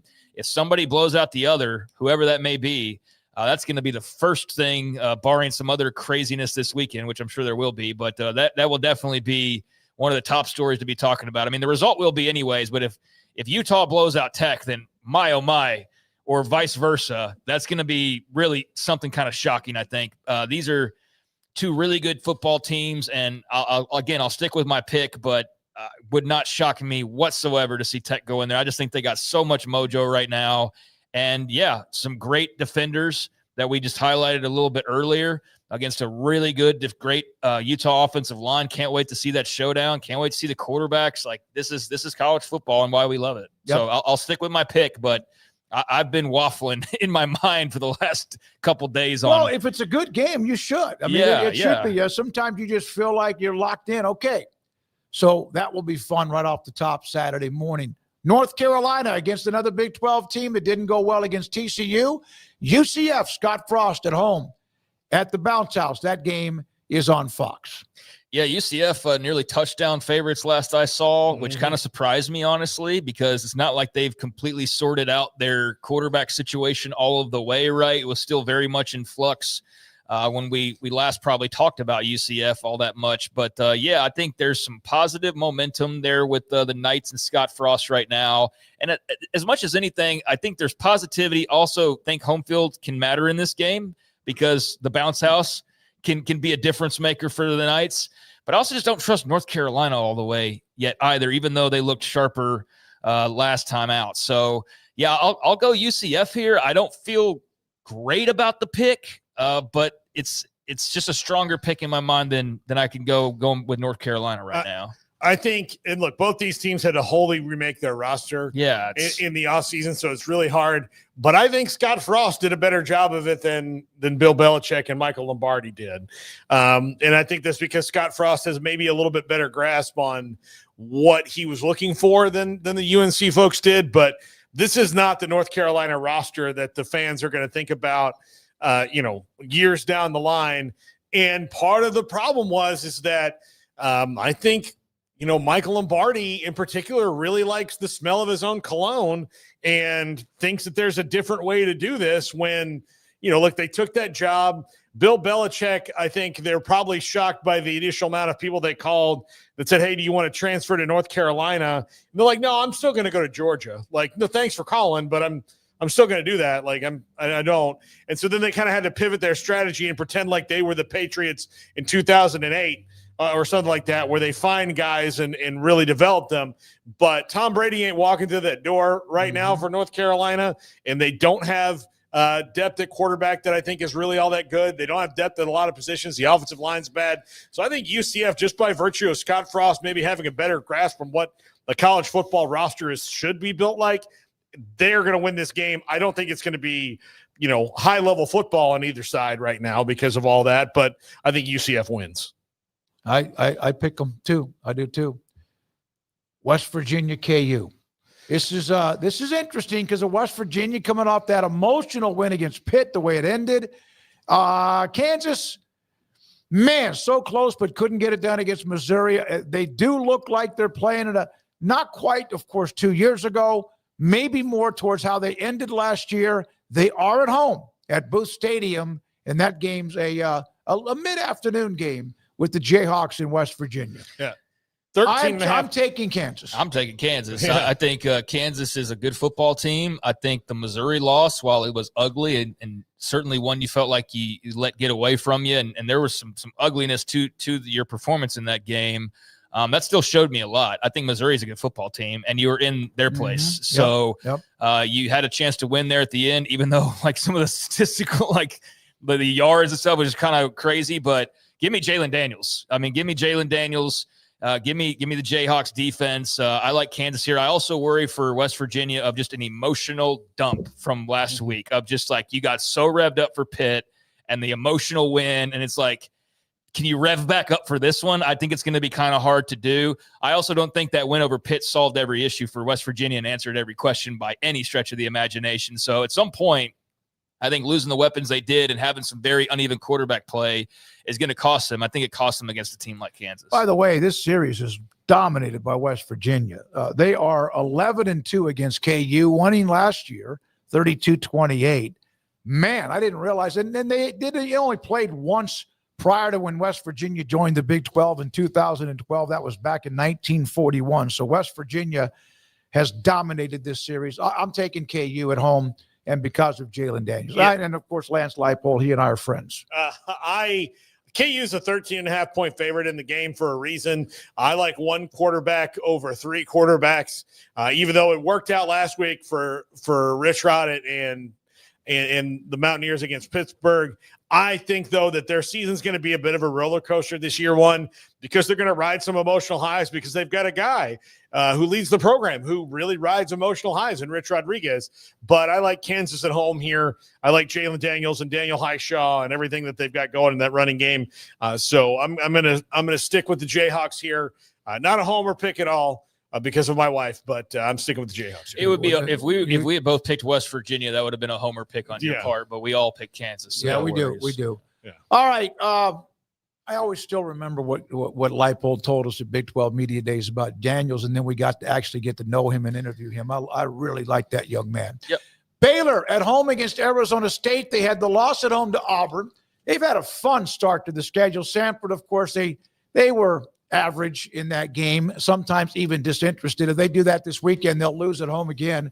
Arizona State, defending champions, they haven't been sharp. Baylor at home, night game at McLean Stadium. I'm going Baylor. Early in the week, if you'd asked me on Monday or Tuesday, I would have probably said Arizona State. I was just sort of leaning that way. But as the week's gone on, I've just talked myself into Baylor. I think Xavier Alford being hurt for Arizona State partially played into tipping that a certain way as well. But a couple of guys who are at worst are going to get drafted to the NFL and get an opportunity there, to be determined where, when, how that all unfolds. But both those guys will hear their names called next week or next year. And I think it's going to be another really fun quarterback duel, like a bunch of others around college football. I think Baylor at home, the uniforms, the night crowd, I just think they're going to be jazzed up for this one. And unlike Auburn, I think they're going to have the ability to do some different things and be successful, and more of a what do you call it? A fully rounded effort. Whereas I felt like Auburn kind of dictated that game. I don't think Arizona State's going to dictate this game. So I think Baylor's also due for a big win like this. So I'm taking the Bears. By the way, before Paul, you respond to it, it was fun to see Scattaboo. It was that one little run against the Cowboys on, what was that, Sunday? That's about all he did. He had a touchdown run too, but I just like when they mentioned it, I said, man, that's a tough dude. I wasn't paying attention to who it was, and I realized there he is.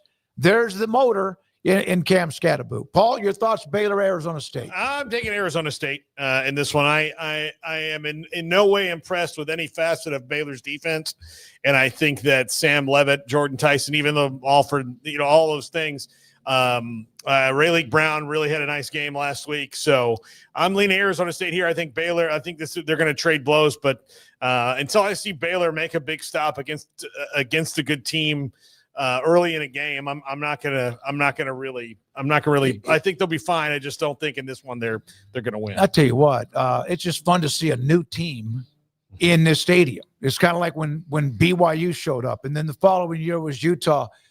Here's the thing about Baylor. If they can somehow take care of business Saturday, their next two games are at Oklahoma State and home against K-State, two teams that right now are kind of trying to figure things out. So this would be maybe a launching pad into a pretty good run. I'm not saying that they're going to win the next two games after that, but it's a chance. I'll take Baylor at home. I tell you what, let's be honest. Based on how they played for about 3/4 of the game against SMU and how they really just looked disinterested last week against Samford, they don't win a game here at home. It's hard enough to get that stadium with people. They're doing like specials to get tickets sold for Arizona State. Are you kidding me? A Big 12 opening game?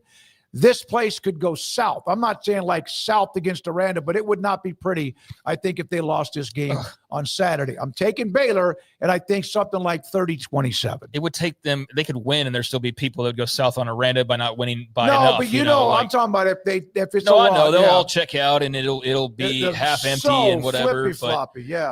I think that's, people have asked me before, one time I was doing a podcast, they're like, what's the biggest anchor on a school like Baylor from like taking that next step? And I've always said it's like just they can't have the fan base all intact for a long period of time without winning 20 games in a row. And so, yeah, the fact that you're having to like muster up for Arizona freaking State, who just won the league last year, I'm sure it'll be a good crowd.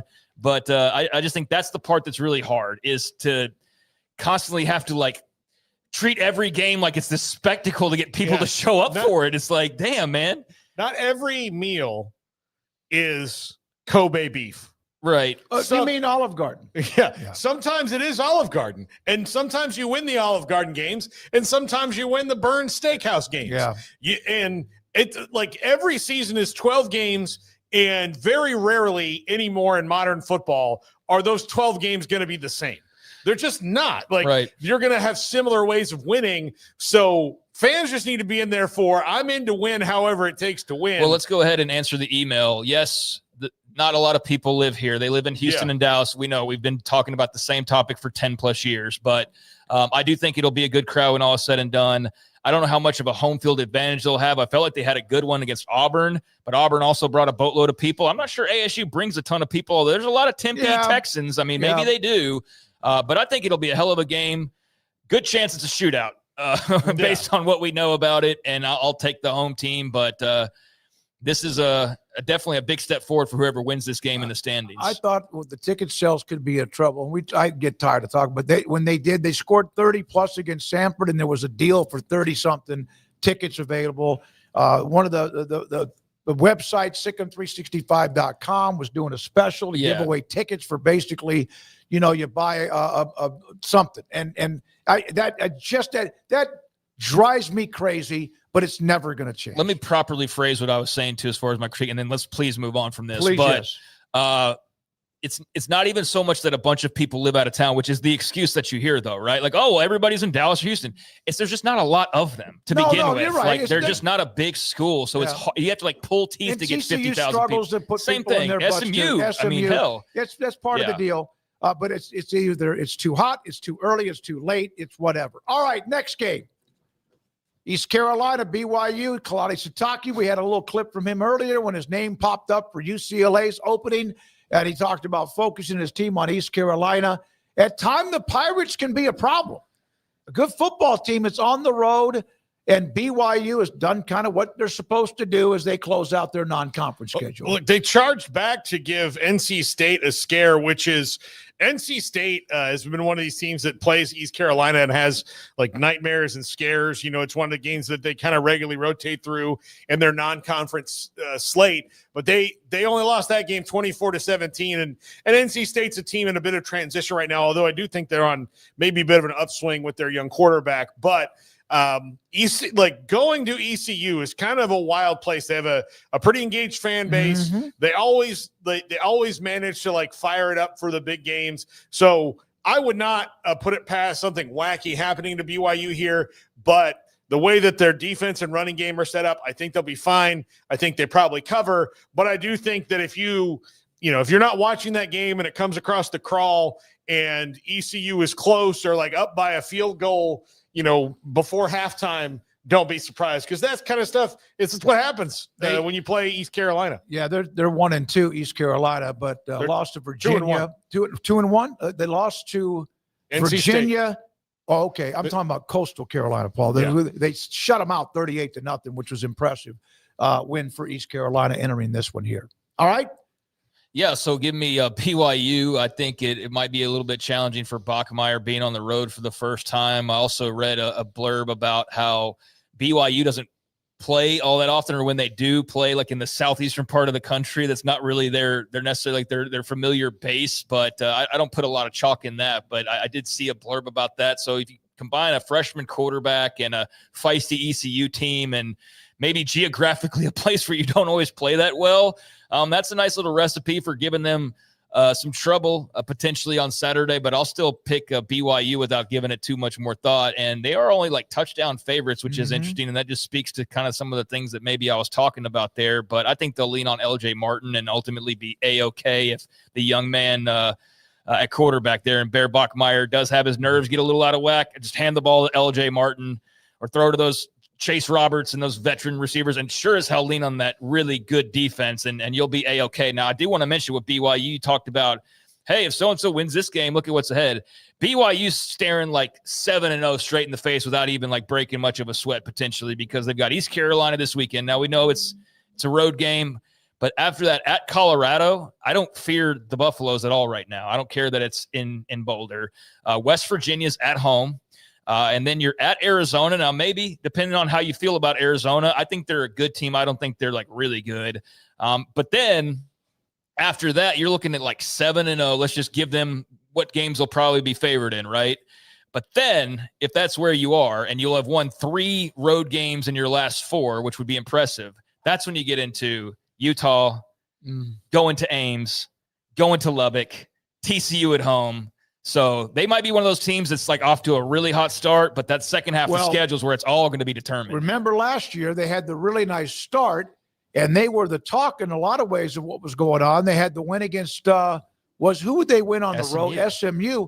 And then at the end of the year, they started to face a little bit, and they still were good. They lost that game to Arizona State that took them out of the championship. But that stretch of Holy War at home, at Iowa State, at Texas Tech. That's pretty, and then TCU at home. That's pretty spicy. That last year, that game, who beat them, and they destroyed Kansas State. That's when they popped up on the map, and of course had the great run.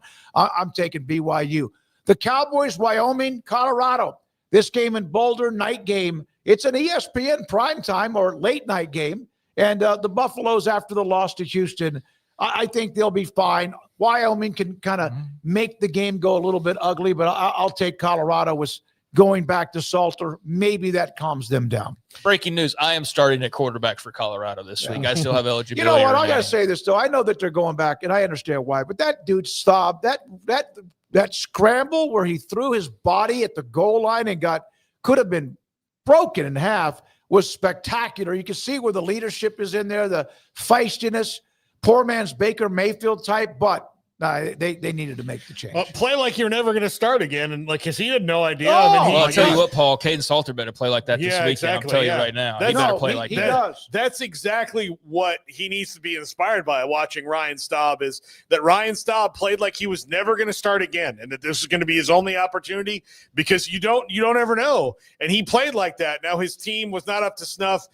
Maybe the quarterback running game helps here. I think they need to establish a running back running game, or you're going to find yourself in a place where Tom Herman, Texas was, where you can get the best running backs in the country, but they're not featured. And then you have a guy like Bijan Robinson you're not giving the ball to, and all those things. I think they need to establish that to protect their quarterbacks a little bit more. But they'll beat Wyoming. I just think that it's going to be this one's going to be swimming upstream all season long for Colorado. Yeah. It's not going to be one of those. They got to find a way. Fun years. They got to find a way to get the 6 wins to get to a bowl game. Keep to get to the bowl game. They're not getting that if they don't win this game. So this is like a must win. This is a must show out opportunity for Caden Salter. He better show leadership. He better show, the things that Deion's talked about and the hints that he's dropped.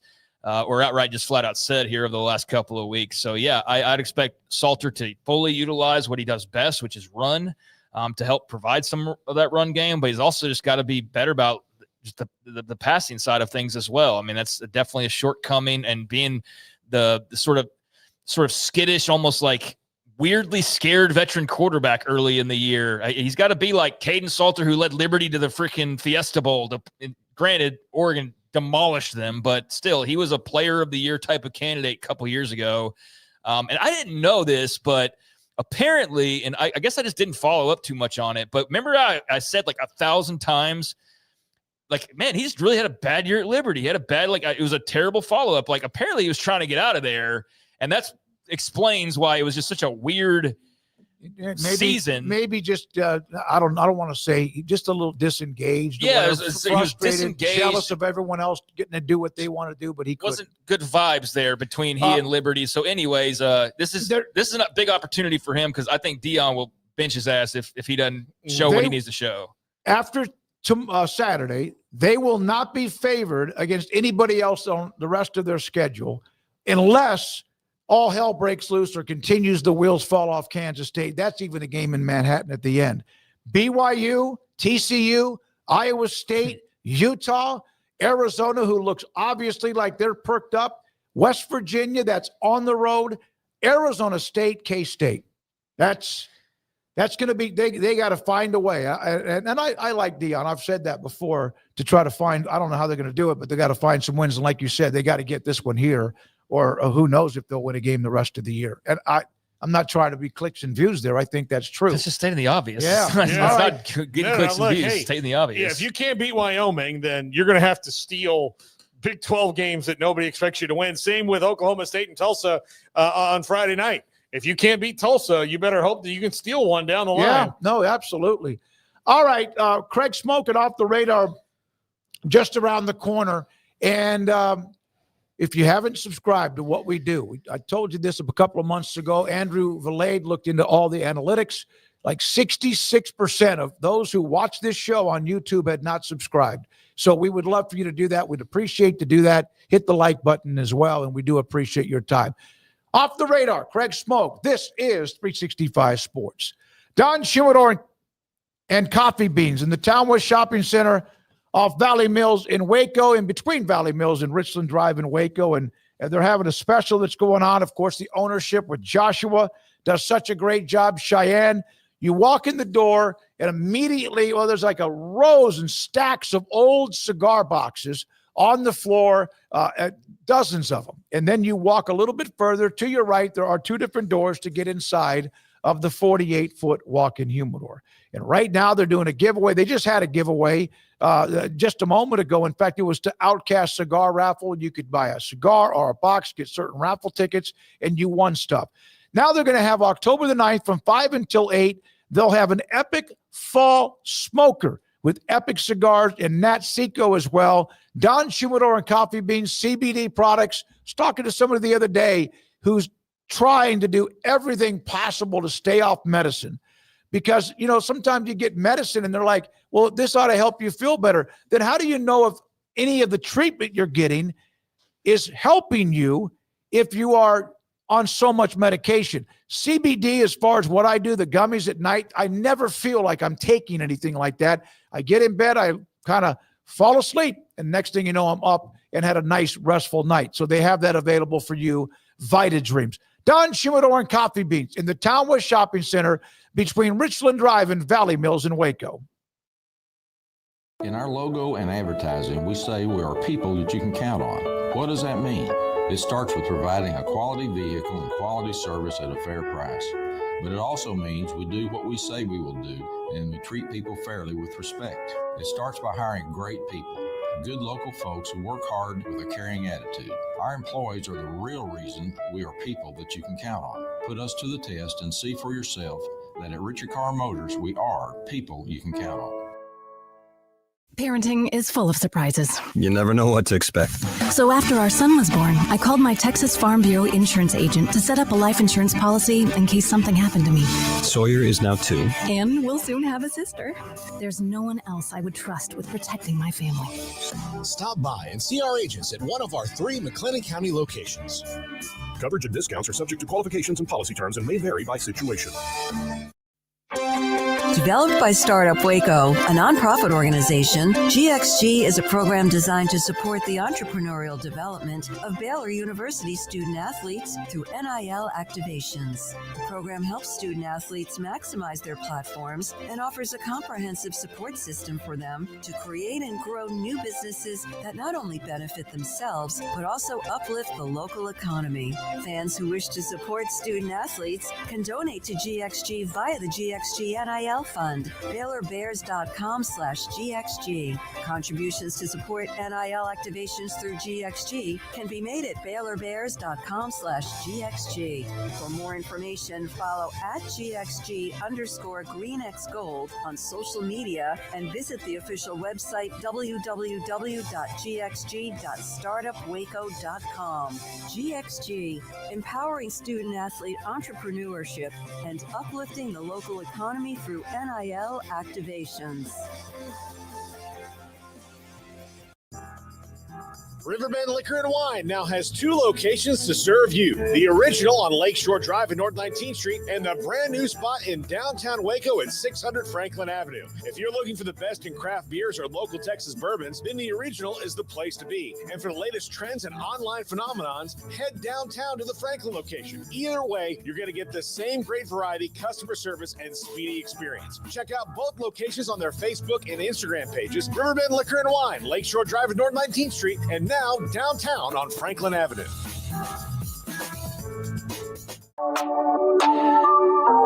This is Craig Smoak's Off the Radar, presented by Alliance Bank.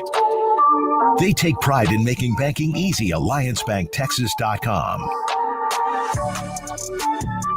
Welcome into Off the Radar, Tuesdays and Thursdays, taking a look at various headline stories of interest from the past couple of days, things that are, as the title suggests, off the radar, but we don't go all the way off. I still have some college football, and it's actually where we're going to start. But first, before we do, I guess Bill Belichick retired, a year ago, right? If you would have gone back like 2 years ago, or when did the Patriots really start struggling? Like 2-3 years ago? Yeah, well, I mean, Brady left, so 4 years ago. Brady won the Super Bowl in 20 seasons. Post-COVID timelines don't exist in my head. Like, everything's just the same. So, like 4 years ago. So, like 4 years ago. Imagine going back, like, right after Tom Brady retired when we didn't know Belichick was a total fraud. No, I'm just kidding. But when the magic hadn't worn off of Bill Belichick, the greatest head coach of all time, not named Nick Saban, right? And said, in about 4 years, Scott Frost is going to beat him as the head coach of UCF in his second tenure at the Bounce House in Orlando as Bill's leading the Tar Heels onto the field. I want that to happen for UCF because they've got good people and we love the fan base. But yeah, Scott Frost getting a win over Bill Belichick. How about that possibility coming up on Saturday? I can't wait for it. I'm all for it. Yeah. That'd be funny. But who could have predicted something like that 3 or 4 years ago? So on to the segment here where we will start off with the college football TV ratings from this past weekend. Week 3 viewership is in. Now, with all of our scattered, fractured networks and subscriptions and all of that, you'll see in the fine print, this comes courtesy of Sports Media Watch, but we didn't have to have all these like asterisks. I mean, we had the last couple of years, but this isn't all of the games. So there is some combined viewership because now it's not just like Nielsen ratings, but there's Adobe Analytics that are involved. And so you have that, but you also have the SEC Network, the ACC Network, CBS Sports Network, ESPN Plus, and Peacock. So like half the freaking games out there, if not like 3/4 of the games actually, don't have ratings. All right. So just bear in mind when you're thinking, well, where's so-and-so? Well, did they play on any of the networks that I just mentioned? Well, they don't have ratings. So we're dealing with kind of like the main brands, ABC, main ESPN, ESPN2, so on and so forth. But the number one game in the country last weekend, monster number, 12.5+ million for Georgia, Tennessee, in that SEC sweet spot, that 3:30 kickoff on now ABC that used to be CBS. That's their game of games, and that one had a monster 12.58 million viewers. It couldn't have been more perfect. Dynamic plays early, 2 big names, and it was down to the wire, and then kept going. I would not surprise. I was wondering about at least 11 or 12 million. Good. Anything? Yeah, no, I'm not surprised. Like, I thought like the only game that might pass it would have been A&M and Notre Dame. But given the fact that one's at night, I'm not sure. Like, it's a Saturday night, maybe that one's less. Yeah, I'm not surprised Georgia and Tennessee was the one. Yeah, I mean, I don't think so either. I think it was a question of what kind of number they would get. So, nearly 13 million for Georgia, Tennessee there, the top spot. And I think that's the second biggest game on record so far this year. Did not have a game like that last week. And then it was back in week 1 where you had the Texas-Ohio State game that had 16.5+ million. So that still had a good chunk of like 4 million more people watching Texas-Ohio State to kick off the season. But beyond that, there's been a lot in the double digits. But Georgia, Tennessee, the big game in week number 3, Florida, LSU, 7.64 million in the nightcap on ABC. So ABC seeing the dividends of their SEC investment, certainly when you look at the ratings table. A&M Notre Dame, 6.2 million on NBC/Peacock.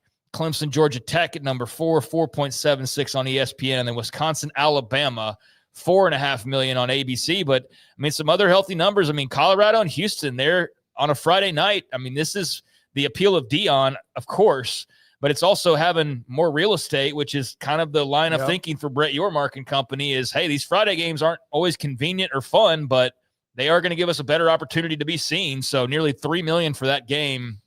That's really good. I wonder with Colorado, because we've seen when they start to dip, the audience starts to dip. It's still better than most, but it does dip. It sounded like Vern Lundquist. It does dip. And so better than most. Will they dip if they continue to lose to Houston or anybody else that comes up on the schedule? Eventually the celebrity wears off. Yeah. Right. Like I'm going to watch this game because Dion's there. Well, Dion's team just isn't that good. So, it's not like he's going to go like, all right, guys, give me some pads. I'm going to fix this. 1.89 million for Backyard Brawl. So a couple of the games featuring Big 12 matchups, getting pretty good numbers there. Arkansas, Ole Miss, nearly 1.5 million on ESPN, and then NC State, Wake Forest, the only other game in the million-plus club, 1.18 for that Thursday night ACC matchup. So you see the Thursday night NC State, Wake Forest, a little over 1 million, nearly 1.2, and then a night later with that Colorado-Houston game. Again, the Dion effect, I think, in full effect there, but doubled that audience with pretty much ease. So there's a look at the top games in the million club, and then you can kind of look through the rest of it to see whatever it is that you want to see. But again, it's a bunch of games missing on here. But how about USF and Miami? We're wondering how that number would work out for the CW, 720,000. I haven't heard a bunch of talk, so I guess did it hit the mark or not? I'm gonna have to backtrack on that, but they were expecting a huge rating, and 720,000 ended up being the number for that big matchup, the biggest matchup that we were told has ever possibly been on the CW before. Well, the weather delay that hurt it definitely. Just like nuked it, and the weather delay so early on. It was like 2 hours, so it definitely killed the rating somewhat for sure. The SMU Baylor game had 1 million. So how much was that one? 720. Yeah, the delay killed them. The delay probably cost them a couple $100,000. I was very disappointed because I was hoping to, watch a good chunk of it. And then by the time it started up again, by the time I realized it had, I was already engaged in other games, and Miami was up by 1 billion. So yeah, no, you're right. It was like they jumped on them early, and then all of a sudden I forgot the game was going on. Next thing I know, it's like 37-6 or whatever it was. Yeah, so this isn't the end-all be-all. It's just fun to kind of take a look. And I guess I don't know why that number wasn't on here, SMU and Baylor. I don't know why. Actually, they had 1.003 million, and actually peaked at just over 2 million. God, see, this is like the most reliable. If they're not even going to be fully reliable, I don't know where to turn to get all of the numbers we need here. Yeah, I just to be factual. Because AI is always right. No, I actually looked it up. Chris Vanini had a note about it. Okay, good for them. I don't know why they're not on the list because CW is listed for USF Miami, and that actually drew a better rating than USF Miami. So I'm not sure what that's about. But regardless, there's the top games of the weekend, and really, really fat number there at the top for Georgia and Tennessee. So there you go. And we'll try to check in with that pretty much every week on Thursdays. Usually we'll have those out, and that's where we'll talk a little bit about the TV ratings, especially as we get deeper into the season. Meanwhile, a little college game day news. The picker announced for this upcoming weekend, and he will be familiar to fans there in Miami, as it will be Keith Kachuk of the Florida Panthers, or excuse me, Matthew Kachuk, son of Keith Kachuk of the Florida Panthers, will be the college game day guest picker there, as we've got Miami in action. And so a guy who's one of the biggest stars in the NHL, certainly a celebrity down there in South Florida. He will be part of the festivities coming up this weekend. Yeah, it's pretty awesome. I know Garrett and Andrew are hockey experts here. Are you just give me thumbs up? Fans of Matthew Kachuk? Yeah. No, he's a very likable, lovable player. Even if you don't like the Panthers, he's a great ambassador for the sport, especially being an American-born player and all that. I think it's great. I think he should be fun on game day. Although, man, I've had a rough time the last couple weeks watching it, just knowing that I'm not even going to get even the old version of Lee Corso. That I'm not going to get Corso. Something's missing from me. Man, have you seen the back and forth social media battle on bragging rights between the game days and Big Noon Kickoff? It's like they flex daily. I will never watch Big Noon Kickoff, and I have no problem saying. Well, because of Urban. Yeah. But that's fine. I don't watch a lot of those. I had it on in the background though when I was making that queso dip on Saturday. Yeah, I mean, they're fighting for the same turf, although slightly different approaches. I mean, ESPN's definitely the more SEC heavy, and Fox is more Big Ten heavy. That's their major investments. They got a little crossover, like a Big 12, for example. They'll be there for the game this weekend. So was it Utah Tech this weekend? So I think it's just more tribalism. No matter what it is, people will find a way to be on one team or the other team. Can't just be of no opinion or be in the middle and like both. You will get online and there's team this or team that. I find it kind of ridiculous, especially over something like a pregame show. But again, that's also territory when it comes to college football is people being territorial. So there you go. But a lot of the comments I saw to this actually complaining that he had no connection whatsoever to the University of Miami and that there would have been somebody better. But I guess they wanted the big hockey star, regardless of his relationship with the Canes. So Matthew Kachuk, the guy this weekend that will be on set. Meanwhile, next up, some pretty big news out of Major League Baseball, as one of the greatest of all time has announced his plans for retirement. Clayton Kershaw will be donezo at the end of the year. The former Highland Park star, Texas native. He is one of the greatest to ever put on cleats, 3-time NL Cy Young Award winner, 2014 NL MVP, 11-time All-Star. He is going to make his final Dodger Stadium regular season start this upcoming Friday. And then at the end of the year, it will be all over for Clayton Kershaw. And Cooperstown awaits him. I think that's a certainty. But a great Dodger, a great player, and now going to be wrapping it up, which just makes me feel old as hell because I'm pretty similar in age. And so I see him launching his careers. I still feel pretty young. And now I'm seeing a lot of guys, and I'm sure older listeners have all experienced this. You just see guy after guy calling it quits. And you're just like, damn, man, my generation's falling apart or going to the wayside. I think you may have faced him in a select baseball game or something. You're a little bit older than that, but great player, unbelievable. I think I remember playing against Clayton Kershaw. I think it was Chris Young, the Rangers GM, who you went against. Maybe so. 6'10". Maybe so. But and he overcame injuries too. He came back from injuries, and they finally got him the ring and all that stuff. Or he got a ring. What a career. Hall of Famer. Oh, yeah, absolutely. I mean, look, they've got to move the goalposts on this because it was 300 wins. It's now guys are making so much money to pitch long enough to get 300 wins. Also, the way that they do with pitchers and all that, it's just a completely different thing. It's one of the if you hate the Dodgers, that's fine, but you cannot hate Clayton Kershaw. He's been great for baseball. He's been great for it. I feel bad for Rangers fans who had kind of always hoped that he'd be like, you know what? I've had my fill of L.A. I'm just going to come back and pitch for my childhood favorite team. That would be great, but it never happened. They thought it might happen this year, and he's like, no, I'm gonna end it where I started. Love that he was always with the Dodgers, and I'm sure that they'll have a great ceremony for him. I think that he is probably, as far as Dodgers pitchers go, be careful. In the top 4 most popular, depending on where you are. Well, Koufax and Drysdale are in that conversation. And I was going to say Hershiser, Valenzuela. Valenzuela, yeah. But 3-time Cy Young Award winner. Yeah. Won the World Series in 2020. He's done it all. He had 3,000 strikeouts, 220-something wins.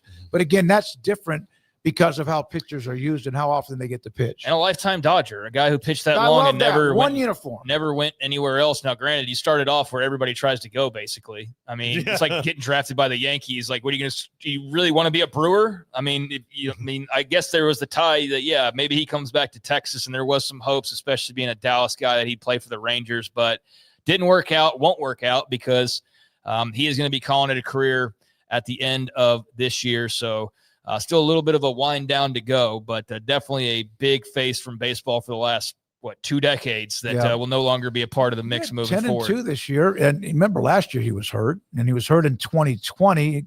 The year they won the World Series, he came back. But he's always just seemed a classy guy. And might have another World Series if not for banging on trash cans. Because there goes our Astros fan base. I'm just saying that. Good riddance. No, I'm just kidding. I'm just saying that the average against his changeup in the series before that was like 0.37, and then all of a sudden it was 650. They better get their together because they're not playing well right now down the stretch with only a week and a half left in the season. The Dodgers. Oh, I was like, and they've won 7 of 10, but there's something missing there. They're going to make the playoffs. No, they're going to win the division. They're 2.5 up on San Diego. And it's great that they've been pushed. Just mentioned Houston, and I was like, they just kicked the Rangers' ass this past week. Houston Houston just toyed with it. No, Rangers. they just went right there with their brooms and went about their business. So props to the Stros out there, despite Paul throwing you that shade. I would never ever do that. But anyways, one more note, and tonight we have some NFL action. This is the full prime time slate for week number 3, so we can kind of talk about all 3 if we want. But tonight it's Dolphins at the Bills, 7:15 Central kickoff on Prime Video. So one of the subscriptions you need to be able to watch all the NFL, just like all the subs you need to watch the NBA these days, and certainly college football as well, as we talked about earlier. Bills feel great. They feel great, look great, play great. The Dolphins, not so much. So a little AFC East action right in here coming up tonight. McDaniel went from a genius to I don't know if he's going to last the season. And Tua, of course, is they're just not good. Eventually, you wonder when's the trade deadline in the NFL? Will Tyreek Hill ever get traded? Try to get something for him. But the Bills, I just love watching Josh Allen. I think if the Dolphins continue on this path, in early November is when it is, I believe. In early November, then I do think there's going to be a lot of guys that get sent off from the Dolphins. They don't look very good right now, but it's early in the season. Is Xavier Howard still playing? Yeah, he plays for the Colts. Thought so. I saw that name. No, I didn't know. I didn't know. I didn't know where he was. I just thought you said thought so, and I was like, I don't think. No, I thought he was still playing. I didn't know if it was Indianapolis or heck San Francisco. Yeah. So there you go. Dolphins and Bills later on tonight. Bills, one of those teams that's going to be having a new stadium. Got announced the full approval, RFK Stadium, the old stomping grounds for the Washington Commanders. They are officially now going to be able to go build on the old site and bring a new venue to the D.C. area proper, not one of these out on the outskirts type of deals. Bills have their new stadium that's getting put together as well. And I was actually looking at the list. There's very few stadiums that aren't like from like 1985 or even like at this point, like 1990, 95 or older. Soldier Field's one of them, but they're building a new stadium. Yeah, the Browns are building a new stadium. Browns are building a new stadium. So, it means they'll get a Super Bowl. Yeah. I mean, all of those teams. And it doesn't matter where you are. You build a stadium, you get a Super Bowl. The Redskins, who I'll always at least slip up and call at least one time the Redskins before switching it to Commanders, like I'm sure probably a lot of people who grew up watching them do, they're going to have a closed roof. there's some thoughts that maybe they'll have a retractable, but the costs of it and what would have to go into that, it seems like it's unlikely. So they're not going to go open air. They are going to go dome, if anything, there in D.C. So I do know that. Yeah. Cleveland's going dome. Yep. Buffalo's not. Buffalo's fans would revolt if they didn't get to sit in the such snow. a home field advantage is so huge home unique. field advantage.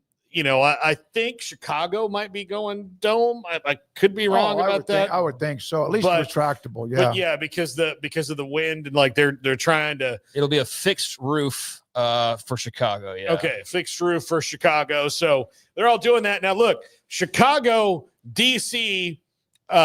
Look, Buffalo would be a fun place to be, but I don't think it's quite big enough to be a Super Bowl city. So that might. God, would that be a great place to go? That'd be a great place. I mean, like if you're gonna do that, you might as well go to Green Bay. Yeah, exactly.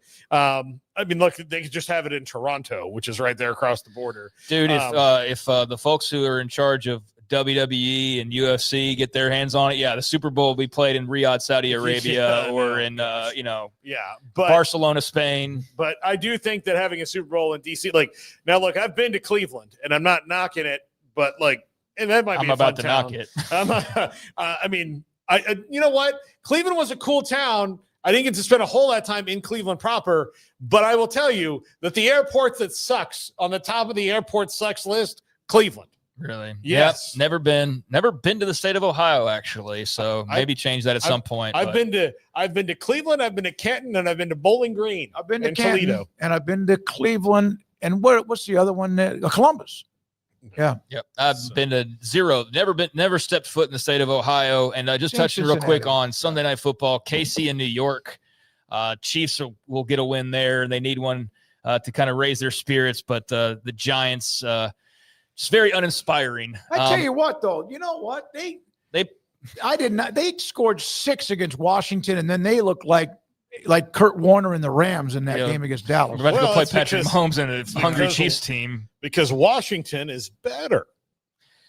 Yeah, I don't know how good Washington really is right now. But then on Monday night, which we'll talk about on Monday, but you'll have Lions-Ravens. So that ought to be pretty kick-ass there on Monday night. So there you go. There's a few things. College football, TV ratings, Clayton Kershaw's retiring, some NFL action later on tonight as well. And, a lot going on. And looking forward to also later on tonight, a little college football to close it out as we get back to it. Rice at Charlotte coming up on ESPN at 6:30. So you'll have both pro and college to look forward to tonight if you so choose. Taylor McCarg will be watching the Rice Owls in that game. The Ravens look good. That was a tough loss for them, but they look good.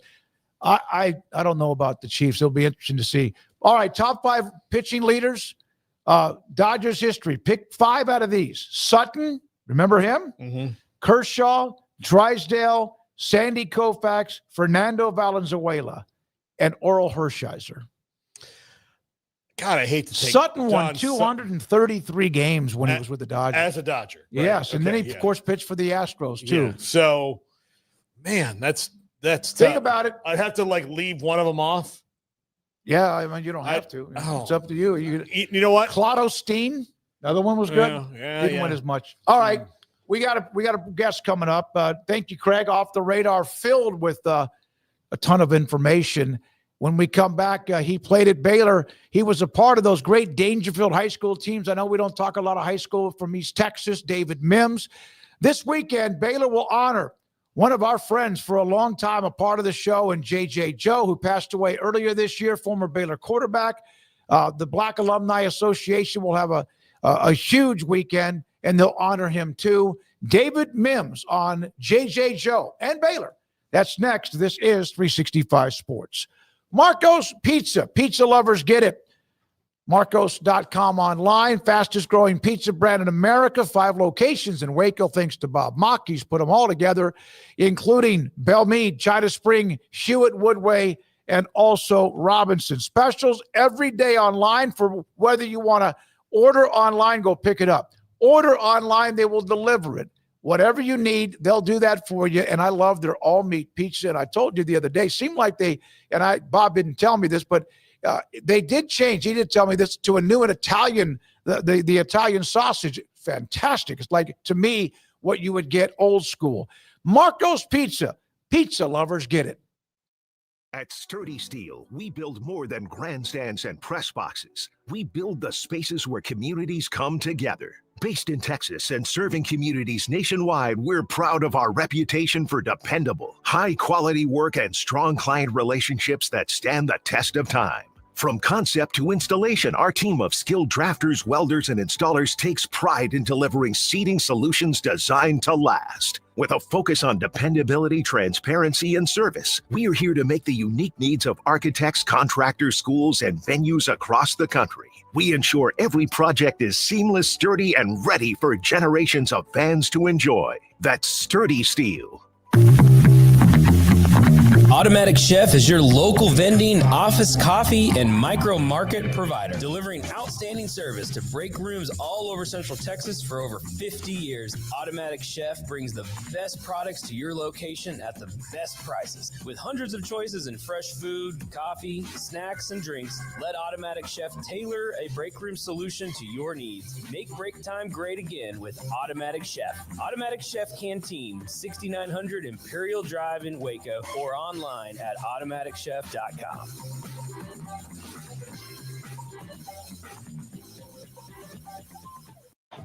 Baylor alumni are more than 160,000 strong.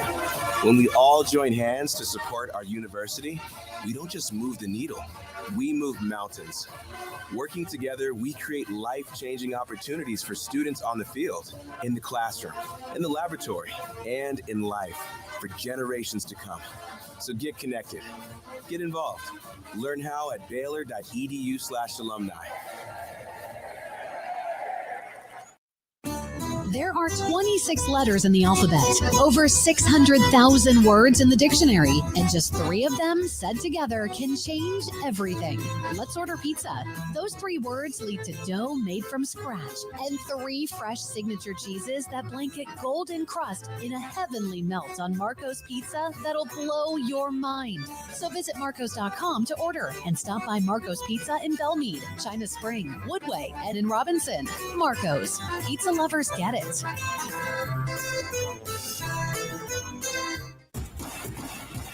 Penny Clinic Men's Healthcare in Woodway is now proud to offer you men an exceptional weight management body sculpting product called semaglutide, also known as Ozempic or Wegovy. Semaglutide is an FDA-approved weight management medication.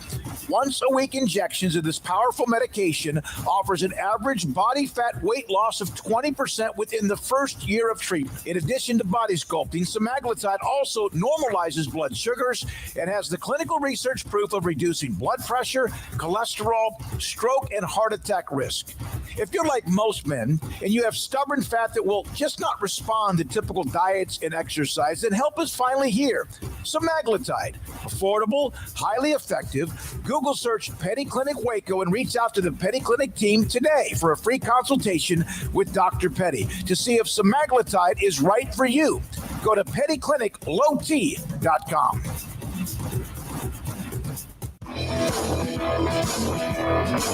This is 365 Sports. Enjoying the show? Hit the like button and subscribe. This next segment, a couple of different things. First of all, reminiscent with a young man that I covered when he was like 12. Yeah. David Mims. He played at Dangerfield High School, played at Baylor, played in the NFL. And and Dangerfield has been good to Baylor. Thomas Everett, Willie Everett, David Mims, among others. And golly, there was a player recently too. David Mims joins us for a lot of reasons. We're going to discuss Baylor, but we're also going to discuss the Black Alumni Association weekend that David is going to honor somebody you played 3 years with, the great J.J. Joe. We lost him earlier this year. Yes. Tell me just what you remember in many ways about him. Honestly, there's 3 men in my life that I look up to, and one's my father and my older brother, and the other was JJ. I mean, JJ was a guy that was filled with integrity. He was just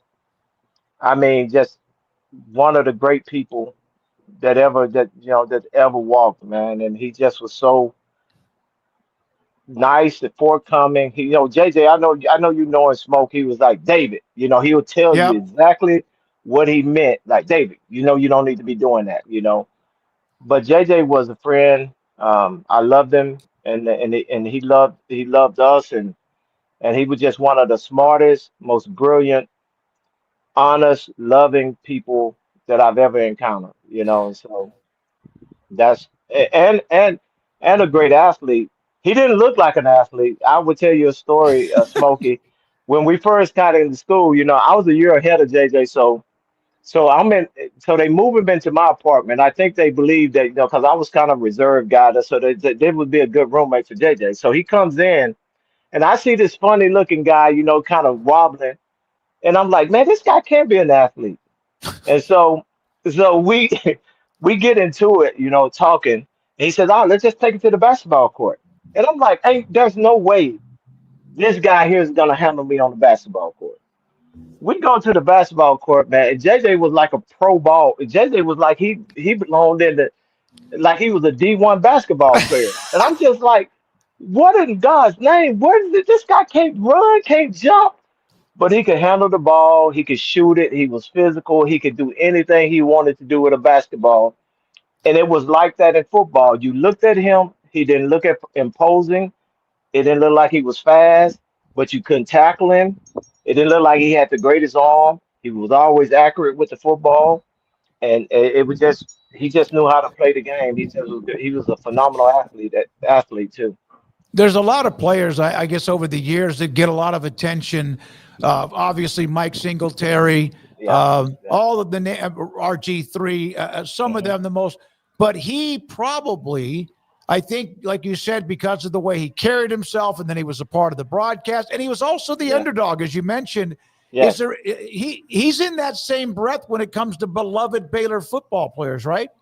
Well, I think he's a Hall of Famer. I think he's a Baylor Hall of Famer. I mean, um, what he did, if you recall, when we were struggling, you remember Yep. when JJ took over, and when he took over, the team just exploded. Like he was so calm. We would play games, and he would just be smiling. And I was like, JJ, man, he was nothing bothered JJ. And I think, me personally, and I think he's the Baylor Hall of Famer for the impact that he had while he was there was as great as anybody that's ever played there. So let me ask you about the team they have right now, and then we're going to get into the weekend, and they're going to honor JJ. You guys will with the Black Alumni Association and also Baylor on Saturday. What do you see? They've played. I love their non-conference schedule. You guys used to play a really good non-conference schedule. We did. They got away from that. But Auburn, SMU, the win on the road. They have Arizona State on Saturday night. Your thoughts about what you've seen? I tell you what, I'm very encouraged by it, man. I saw the game against Auburn. I was kind of discouraged about the D line and the quarterback because honestly, I thought they should have beat Auburn if they could control the quarterback run a little bit better. Watching the SMU game, I thought they showed a lot of resilience and how they came back and won that game. Because I turned the game off because I was like, we don't a good game, but I look up, Baylor fought to the end and ended up winning the game. I was like, so. And last year they showed the same thing where they started off slow, and by the end of the year they were a really good football team. And I think this year they're a really good football team. I think they will contend for the Big 12. To be honest with you, I think Arizona State will have something to say about it. Utah, of course, but I think Baylor is right there with them.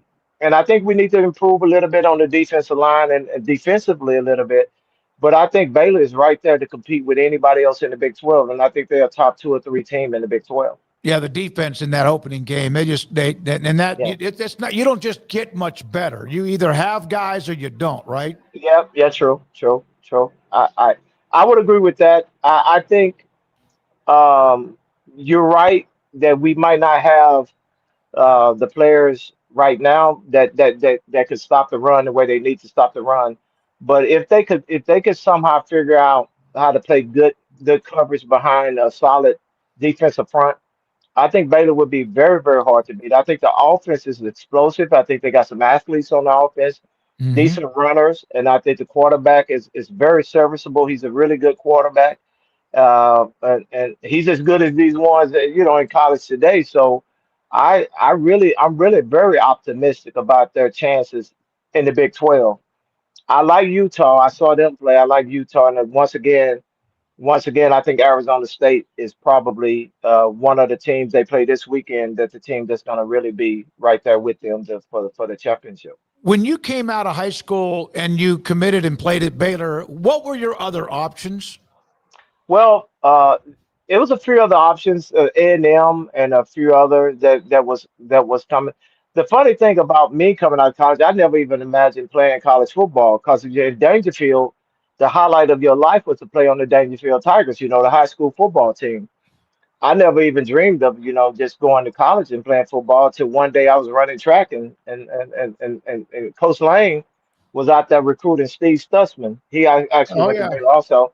And Coach Lane said, "You're the next one." I was like, "What are you talking about?" He's like, "You're the next guy that we're going to recruit." So I never even thought I was defensive, D1 material until, then A&M and a few other teams came after me. And I chose Baylor because A&M wanted me to play corner and Baylor wanted me to play running back. So that was um, the two top options that I had coming out You that mentioned I was thinking Stutzman, of. and I should have brought up Stutzman because, again, that 85 Dangerfield team, and he was a star. You know that team, that run Yeah, that you yeah, guys were on. And then yeah. Denzel Mims. Yeah, Denzel, Denzel Mims. Yeah. yeah, got us. But Michael Boyd also. Michael Boyd, yeah. Michael Boyd from Dangerfield that played there. A few other Willie Everett. Willie, I mentioned Willie earlier and Oh, Thomas as well. you Yeah. with Willie and Thomas, yeah. Yeah. So David, it's what will it mean? Again, JJ is going to be honored at the game, but also throughout the weekend with the association. What will it mean? What are the emotions going to be about when everybody? And I'm sure they're going to have maybe some sort of a video or something about JJ. yeah, I tell you what, man, to be honest with you, I haven't it's not even real to me in that way. JJ was special to me, man. We were brother. We was like, we didn't keep in touch a lot because I'm way in California and he was in there. But me and him, whenever we talked, it was like we had been talking every day.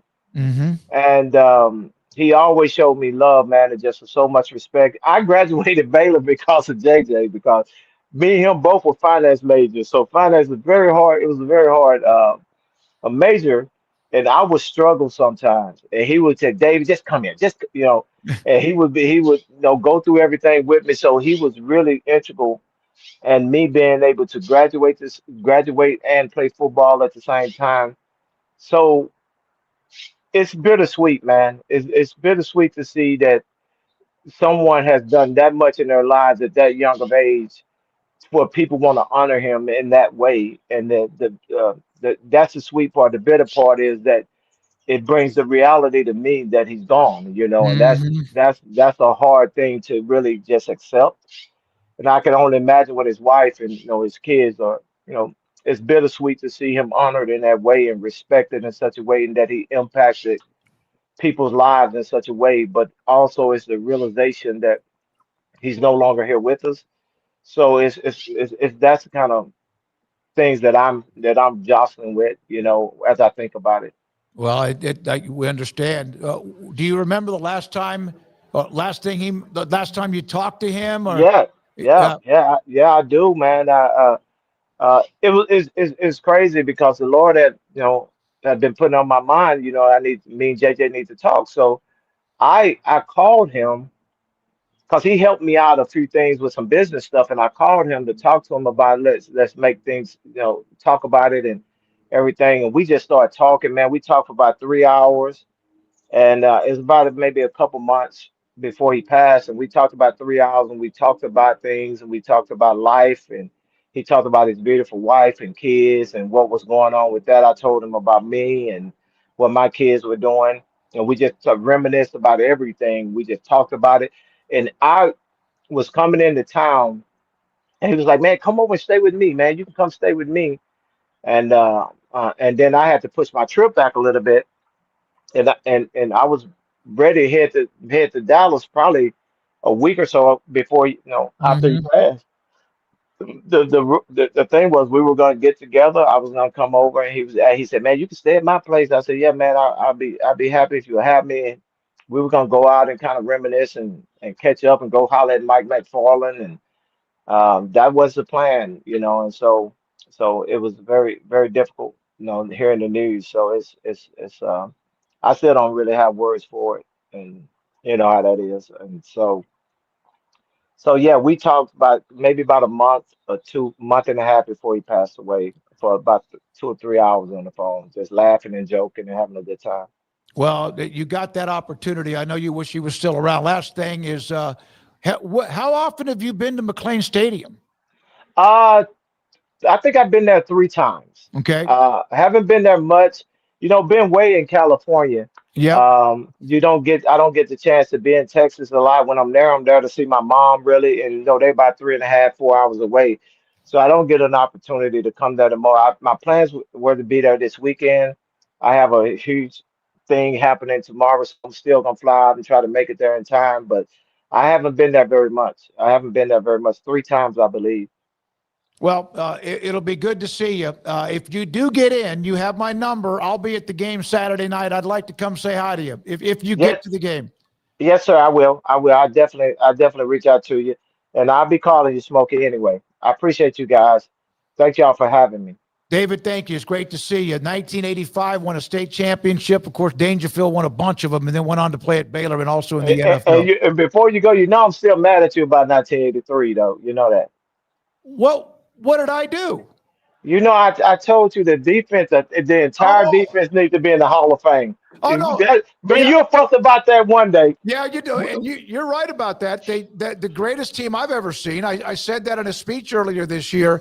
But they got Willie in, but he was an offensive lineman as much as anything. Willie was a junior on that team, and I keep telling you guys, Willie was a junior and was a non-factor on that team. And how did we get him on that? How do you guys put him in the Hall of Fame? Yeah, I know. Over the defense. Well, I'm only one vote, but at least I tried. And we got Dennis in.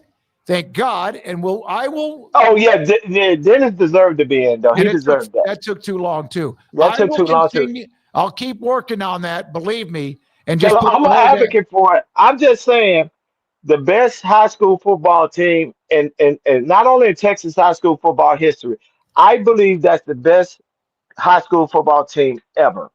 I don't disagree with you. I don't disagree with you. I believe it is. Hey, you're the best, buddy. Good to see you. Thank you, sir. Saturday night. Thank you, David. Yes, sir. Y'all be good. Thank you. David Mims played in the NFL, also Baylor, and also played at Day. The team he's talking about, 1983 Dangerfield, scored, I think it was 631 points, gave up 8. They went 16-0, first team to do that in Texas history. They gave up a safety on a bad snap over the head of the punter, went through the end zone. John Settle was the deep snapper, and he hates it when I say that. And they gave up a Hail Mary. They had 14 shutouts and closed out the year with 13 in a row.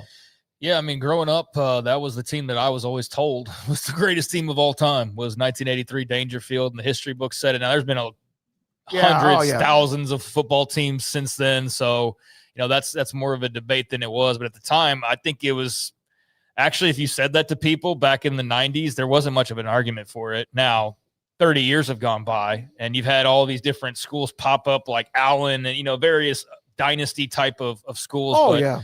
Cool to see a little reunion there with you and a guy who you covered 40 years ago at this point. It was. Yeah. Oh, my God. 40 years ago. And that 4-0. Yeah.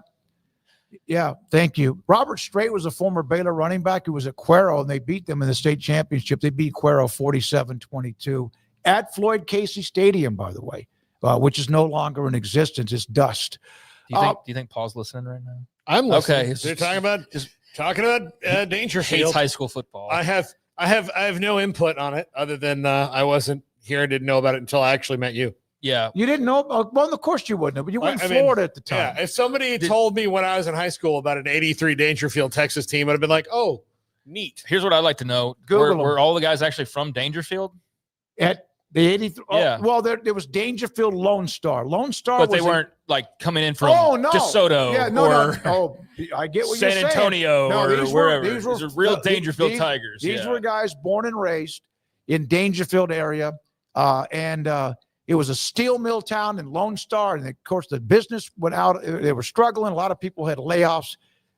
Just unbelievable. Well, that's what part of what made the story so big was that the town had been through a really bad time. They had a church shooting tragedy, you know, and when I went to go do an interview with Steve Stutzman when he signed for Baylor, I had to go out, and I promise you, it was where I could barely. You would not have had cell phone coverage back then. Yeah, they didn't have like a Whataburger even yeah, or anything like that. But yeah, Dairy Queen. That's back when, I think you just played for who you played and grew up with. But imagine that's that. Also much of like you talk about these dynasties that have all been created. Of like you look at some of them and you're like, Kyler Murray didn't start off at Allen, but okay, never mind. Like, well, there's a lot of examples, so it's not quite apples to apples comparing a team from 1983 in a small town in Texas to like all of the teams that have come since then. But I did want to I have one little small gripe from the ratings. SMU Baylor wasn't on the list because it wasn't played last weekend. Oh, it was just last weekend. Okay. You just totally threw me off with that. I was like, I don't know. I guess it's not on here. You were kind of giving me that my dad went old man on me. No, I was like so confused by that. You can't throw me a little wrench like that and you get me totally off kilter. It's like the freaking Houston thing yesterday. Just totally flusters me. But yeah, I was like, why was that not on there? There's Miami and you. Because they wasn't played last weekend. That's why it wasn't on there. Well, I just thought maybe I had something nobody else Here's the thing. It was a fair comparison of the CW game was SMU and Baylor. Yeah. And they got better ratings. They got 1 million. Than Miami did, which just goes to show you that good, hardworking Americans prefer Baylor and SMU to Miami. Private schools to Miami. That's a private school. But no, to Miami Big 12 game in about 5 years. In Miami's case, it was just the fact of you had a 2-hour rain delay. Yeah, that was a huge part. Yeah, I lost track of it. And it was a blowout. Yeah, it was a blowout. And so this is the time of year where the rainy season is like, you have the rainy season in Florida that you get those like 30-minute little showers. Well, now it turns into this is where the fronts come in. This is when you start to see the Weather Channel a lot with those swirly things out in the on the Atlantic Ocean. This is where Jim Cantori puts his nipple clamps on and gets ready to go. God, yeah. He gets really when excited there's lightning only. By the way, one other note again, thanks to Marie Brown. When I was doing radio for a long, long time in Tyler, her father used to listen to my talk show. He'd call in. He'd win trivia questions. It was great. I saw her earlier in the summer, and she told me about the reunion weekend. It's coming up this weekend. They're going to have all sorts of a dinner, lunch, everything. They'll honor JJ. And Marie, thank you very much for getting me involved and understanding, and obviously the fact that they're also honoring the great JJ Joe. Rest in peace, JJ Joe. Deserves all the honors. We miss you, dude. It's not the same when I was hearing the broadcast a couple weeks ago and not hearing your voice. A real tragedy, and just hope his family's been doing okay. I mean, I'm not going to sit here and pretend like we were just the best of buds, but he was always very cordial and nice to me. Always was great on the show with us. I miss having his segment, honestly, and his opinions on the weekly games. But RIP to JJ Joe, and hope it's a great weekend for his family. I thought about the whole time David was talking that I will never get to call him again and hear he always answers the phone the same way. It's John Joe. Yep. Like that every time. Yep. And it was always, you could never call JJ. Like if you were sad and you just, and like, hey, I'm having a rough day. Oh, we got a JJ on the show. And then you hear it's John Joe. Yeah. And I was like, oh, I know, I'm fine now. I'm good. He just had that kind of way about him that he was great. You know how, as a broadcaster of games, I remember one time I didn't know him well, but we had him on as a guest. This is long when I first arrived. And he said, hey, give me, if you get to hear the games? I said, yeah, I get to listen to the games. We're the flagship. He said, what would you think? I said, you don't want to know. And he initially thought I was going to be like, you're terrible. No, he was fantastic and energetic. He's a star. He's a hero there. But I said, well, I just every once in a while as a play-by-play guy, I've heard you kind of jump on John's voice a little bit during a big moment. And he goes, yeah, I get it. I get a little excited. That's like every Williams touchdown pass. That's every college football color commentator. It's always a former player who's like no bones about it. A former player watching his team. It's a different animal. They'll have a big dinner tomorrow night at the Baylor Club. And then, of course, Saturday game day, and even on Sunday, they'll wrap up the weekend on Sunday with yet another event at the Tolliver Missionary Baptist Church. So, Soki, I very much prided myself on that. I never really did that when we were together. No, you didn't. There's probably like a couple that were just where I might have made it like because the play was so crazy. But I never commented on it. But also to that same effect, we never did games for my high school. So if we ever had to go down to Fort Myers and do a Bishop Verot game, there might be a point where I did that. I don't know. No, you do. Because I'm not invested in it. It's a different experience. And again, thank you to David Mims. Thank you, Marie, for all the information, and good luck with all of what you guys do this weekend, inducting people into the Hall of Fame, but also honoring the legacy of J.J. Joe. When we come back, a lot to get to. Brandon, stay here. Okay, we'll stay here. Then in about 15 or 18 minutes, Paul's Top 5. Garrett Ross running the mothership, but also Brandon Rowe. And then, of course, Andrew Valade is all a part of it, too. All right, we got a couple of other stories to get to. No, we got Mickey Spagnola. Oh, okay. Mickey, Boy, sorry. David's getting old. Look. I got to tell you something. I didn't even know what time it was, and if they wouldn't have said Mickey, I wouldn't have known it was Thursday at 5:30. It's just, Mickey, it's a bad deal. We want to find him a nice place to live out his golden years. So right now, I keep telling him, while he's able to pick out the amenities, he should. If not, then we might take a discount. I got a place. I got a place that if something ever happens to me and I'm gone, no one will know it. Mickey, good afternoon, sir. Great to see you. I thought that obviously the dramatic ending and just dramatic back and forth of that game. Did you think Russell Wilson still had that in him? No, not after watching him play the week before. Yeah, exactly. It was like I didn't expect it one bit because, the week before, boy, first sign of trouble, he was tucking the ball and running. And he didn't want to get hit. And then all of a sudden, maybe they got an idea what the Cowboys defense was doing after watching them in the first game and said, okay, I don't know about those cornerbacks. We're going to test them out early and often. And boy, did they, and wear their butts off. And you know what? After all that went on, I was thinking, they got into overtime and suddenly the Cowboys defense arrived. And I'm thinking, maybe Russell's arm was tired from throwing so many passes.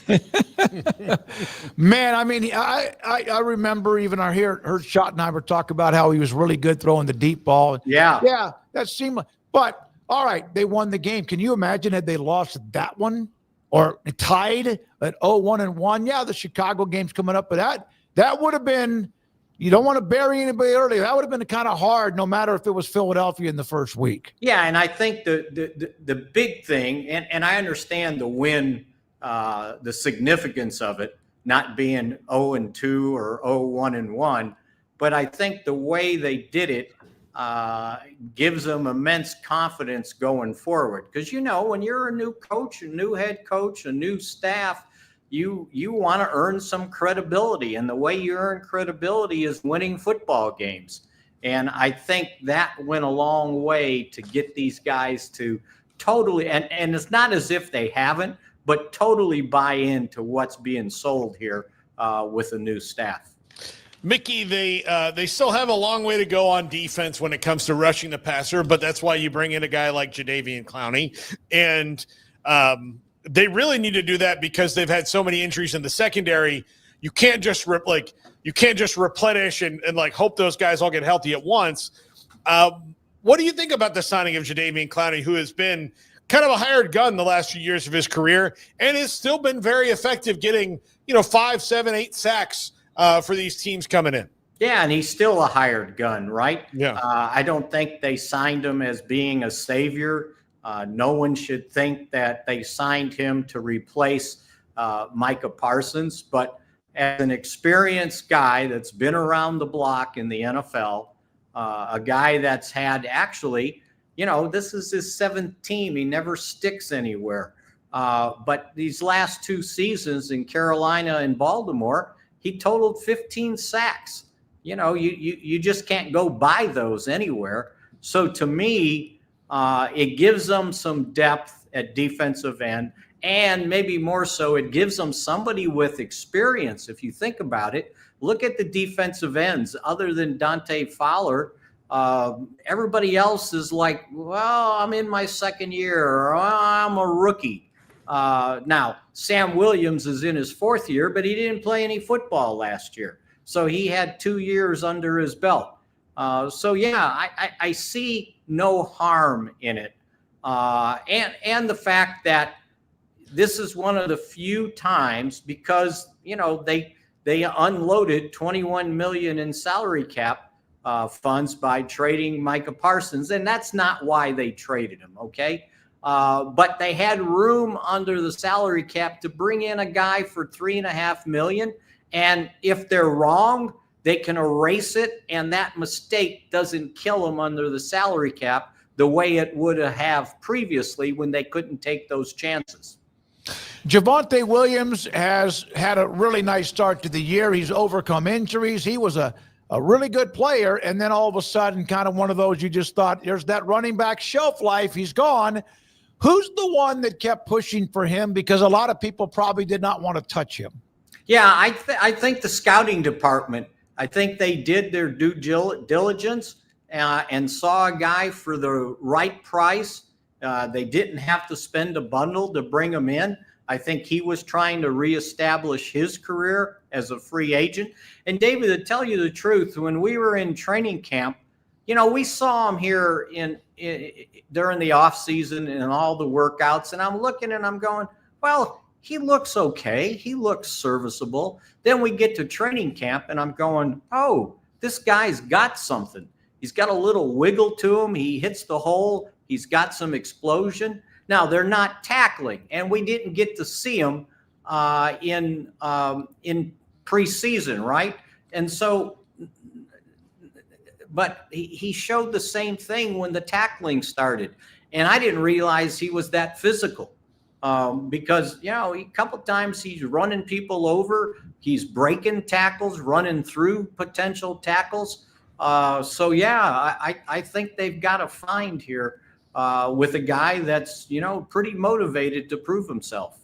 Mickey, I was less than enthused about the kind of retread running back room that they had because of this year's draft was particularly rich in them. And I was kind of like, oh, there's all these guys, these college guys I like. I think it would fit the system well. That look, they took Jaden Blue, and that's fine. He's not active yet, but it troubled me a little bit. But the way I see this running back room working, at least so far, is until they really get going, is this going to be maybe more of a committee thing than Javonte Williams is the bell cow, because they've been rotating Miles Sanders in, who I thought was like, one of these two dudes is not going to make the team just because they're kind of the same, stage of their career. But both of them have contributed. And outside of Miles Sanders' fumble against Philadelphia, I mean, everything's been pretty positive for him too.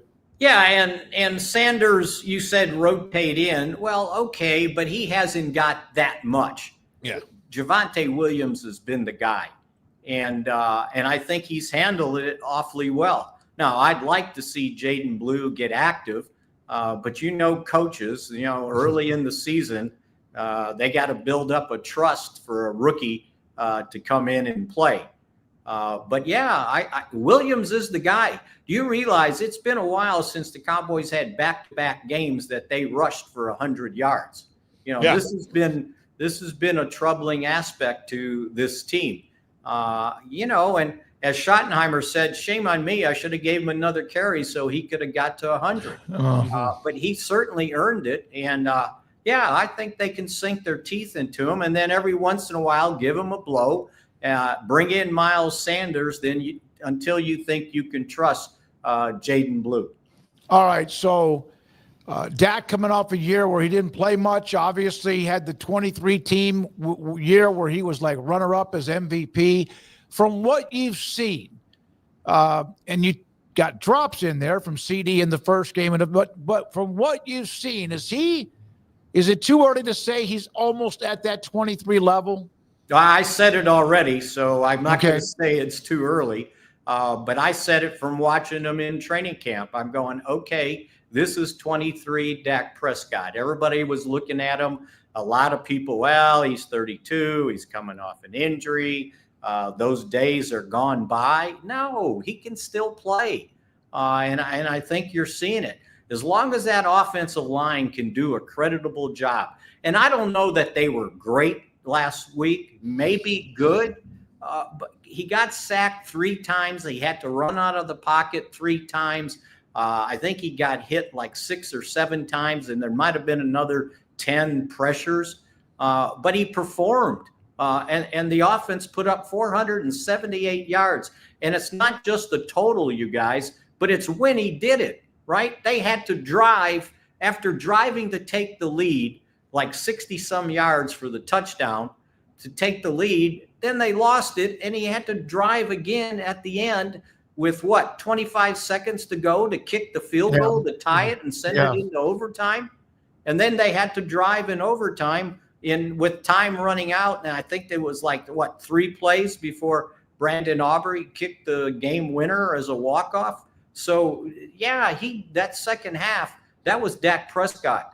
And I think it showed you what this offense can be with CeeDee Lamb, George Pickens, Kevontae Turpin carving things up in the middle, Jake Ferguson. They could be pretty prolific if that offensive line will hold up. Mickey, I need you to do an investigative piece since you're close to the man and situation. Based on Brandon Aubrey's bio, it says he was born in St. Louis, Missouri. I'm not buying it. I don't think he was born on this planet because 60-yard field goals are nothing to him. I'm waiting for him to just in one game tell Brian Schottenheimer, look, I'm going to kick it from 75 and let's hope for the best. And he's not going to be mad. And he doesn't. It doesn't look like he's kicking that hard. I think about guys like Sebastian Janikowski and those other powerful kickers before him. When they kick the ball, the whole stadium could feel it. Brandon Aubrey is just it looks. I mean, and maybe it's coming. It just looks like his leg is swinging with, minimal effort, and it just goes 65 yards. I think I heard the pop on the 64-yarder. We're way up in the press box, right? Yeah. But you know how people say when they tear their ACL, they hear the pop? Yeah. And I was thinking, I heard that ball. And you know what? I watched him for warm-ups, and he has a routine he goes through, and he everything was right down the middle. And the last kick he takes during warm-ups was 58 yards. And I swear to God, from 58 yards, it hit the net on the wall behind the end zone. So that was another probably 10 yards. So when he was going to go 64, I'm going, okay, I'm good with he can get it there. Now, does he have the composure to kick it straight? Does he have the composure to know that if I miss this, the game's over? And he hit it, as you said, effortlessly, and then do it again with 4 seconds to go in overtime. It's at some point you're thinking, okay, at some point the pressure, the situation in game is going to get to him. And it happens to all the kickers, not him. He just nailed it. And I wrote the other day on DallasCowboys.com, he was named the NFC Special Teams Player of the Week. I said, you might as well give it to him for the month because no one else is going to do that in one game. Yeah, Mickey, there's no question. He's like a golfer that's 5'7", that can hit the ball 300 yards off the tee box, etc. Thanks for your time, Chicago, this week. We'll talk about that and moving forward. Next Thursday, I'll remember that you're on the screen when we come to you next time. Work Thank on you, that sir. memory like you remember high school games from '83. Huh? Yeah.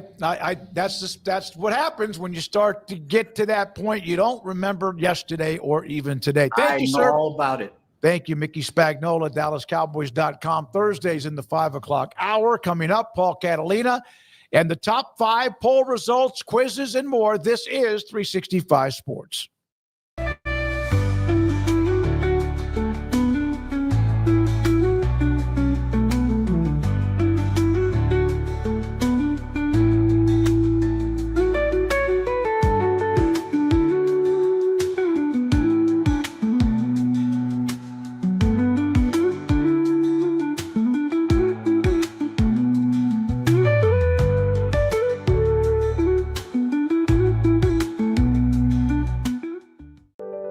Overwhelmed by your inbox? Clean Email is here to help.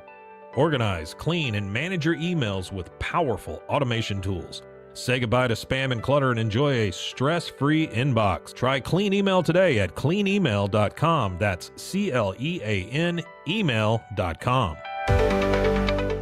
Founded in 1910, Samsonite is the world leader in durable, high-quality luggage and travel accessories. Made to the highest standards, our products won't let you down. We give you the confidence to get out there and explore. Inspired by the past, devoted to the present, and built to inspire a multi-generational future, Samsonite is here to elevate your journey. Travel with Samsonite and pack confidence every step of the way. Shop now at shop.samsonite.com. Samsonite.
This is Paul Catalina's Top 5. Welcome into Paul Catalina's Top 5. It's Thursday. We're talking intriguing games brought to you by Flag and Anthem. Go to flagandanthem.com. Use our promo code 365sports for a discount at checkout. Let's talk some intriguing games. Number 5, Michigan at Nebraska. Michigan lost a couple weeks ago to Oklahoma, and now they go on the road to Nebraska. A very tough place to play in a place that might start feeling confident. Look, Bryce Underwood is in the same spot that Dylan Raiola was a year ago. So who comes out on top? This is a very key moment for Matt Rule and the Huskers. Can you beat a Big Ten big boy when they come to your house? That will show that they've taken multiple steps forward. Look, they won a close game against Cincinnati to start the year. Their offense has hummed through the next couple of games. Can they sustain it against Michigan?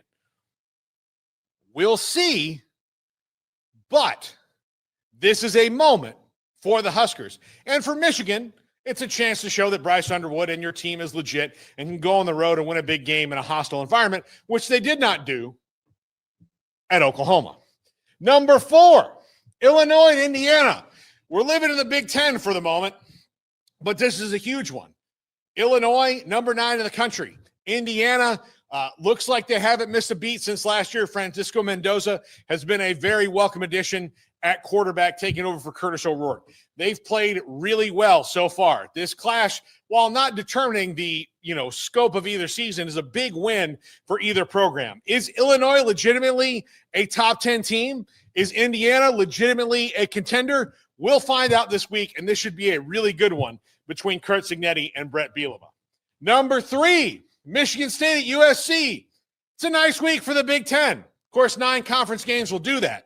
The reason I'm intrigued by this one is both these teams are undefeated but haven't really played anybody yet. I thought Boston College might be better, but getting whomped by Stanford kind of puts a little bit of a damper on the win that Michigan State had over them to start the season. However, is USC good again? Is Jonathan Smith's system taking hold? Is Aiden Childs a force to be reckoned with in the Big Ten? We'll find all that out this weekend because this is a moving day game for either team. Where are you going to go and how good have you gotten in the short term? Number 2, the final iron skillet, at least for the time being. I have a feeling that this one will find a way to resurrect itself in the coming years, but this is the final contracted iron skillet, and it's very sad to see it go. But SMU just took a loss. TCU's looked really good.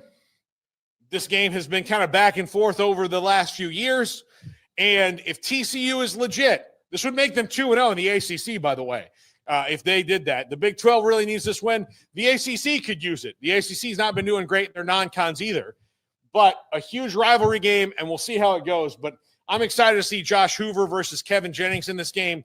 Nice quarterback battle and a game you should tune into. And number 1, Texas Tech at Utah. This, in my opinion, no offense to Auburn and Oklahoma, is the biggest game of the week. This is two teams that are trying to prove their value on the national stage in a huge way. Auburn, Oklahoma, whoever loses that game, they'll have a pockmark. But the way that the national conversation goes, if Tech or Utah lose this game, the narrative will be for Tech, well, see what happens when they played somebody. And Utah, oh, well, looks like they can't hang with that big-time offense. This game probably in track meet territory, and we'll talk about this game specifically tomorrow. But it is the most intriguing game of the week because it gives Tech an opportunity to show that they're really there. Winning a big-time conference game on the road in a hostile environment at Rice-Eccles, it is huge. Big noon kickoff is there. All eyes on Lubbock and Salt Lake this week. I think that'll be a great one, and it is the by far most important and biggest game of the week nationally this week. Well, that's going to do it for us. Andrew Relay has been working hard on, let's call it the sprinkles on the Sunday of 365 Sports, the trivia, the polls, and all of that. Well, that's coming up right now. All right, here we go. We'll start with the trivia question. With a seating capacity, 31.5, Power 4 team plays in the smallest stadium among all Power 4 programs. These are Duke, Wake Forest, and Vanderbilt. Of course, all are private schools. Hey, I do think we need to make mention on the Kansas thing from earlier. Part of the decision, and I didn't mention this because we kind of their stadium won't be done. Stadiums. I did. Oh, you did? Okay, yeah, okay. Did. I'm glad I thought you may have, but I wasn't sure. Won't be completely done until 27. Yeah, so that plays into that as well. So all right, who are we going with here? I was just killing time. Hopefully, y'all came up with an answer. I think Vanderbilt actually is extending or doing some work on there, but I'm going to say Wake Forest. I'm going to agree with you. I think it's Wake Forest. Craig?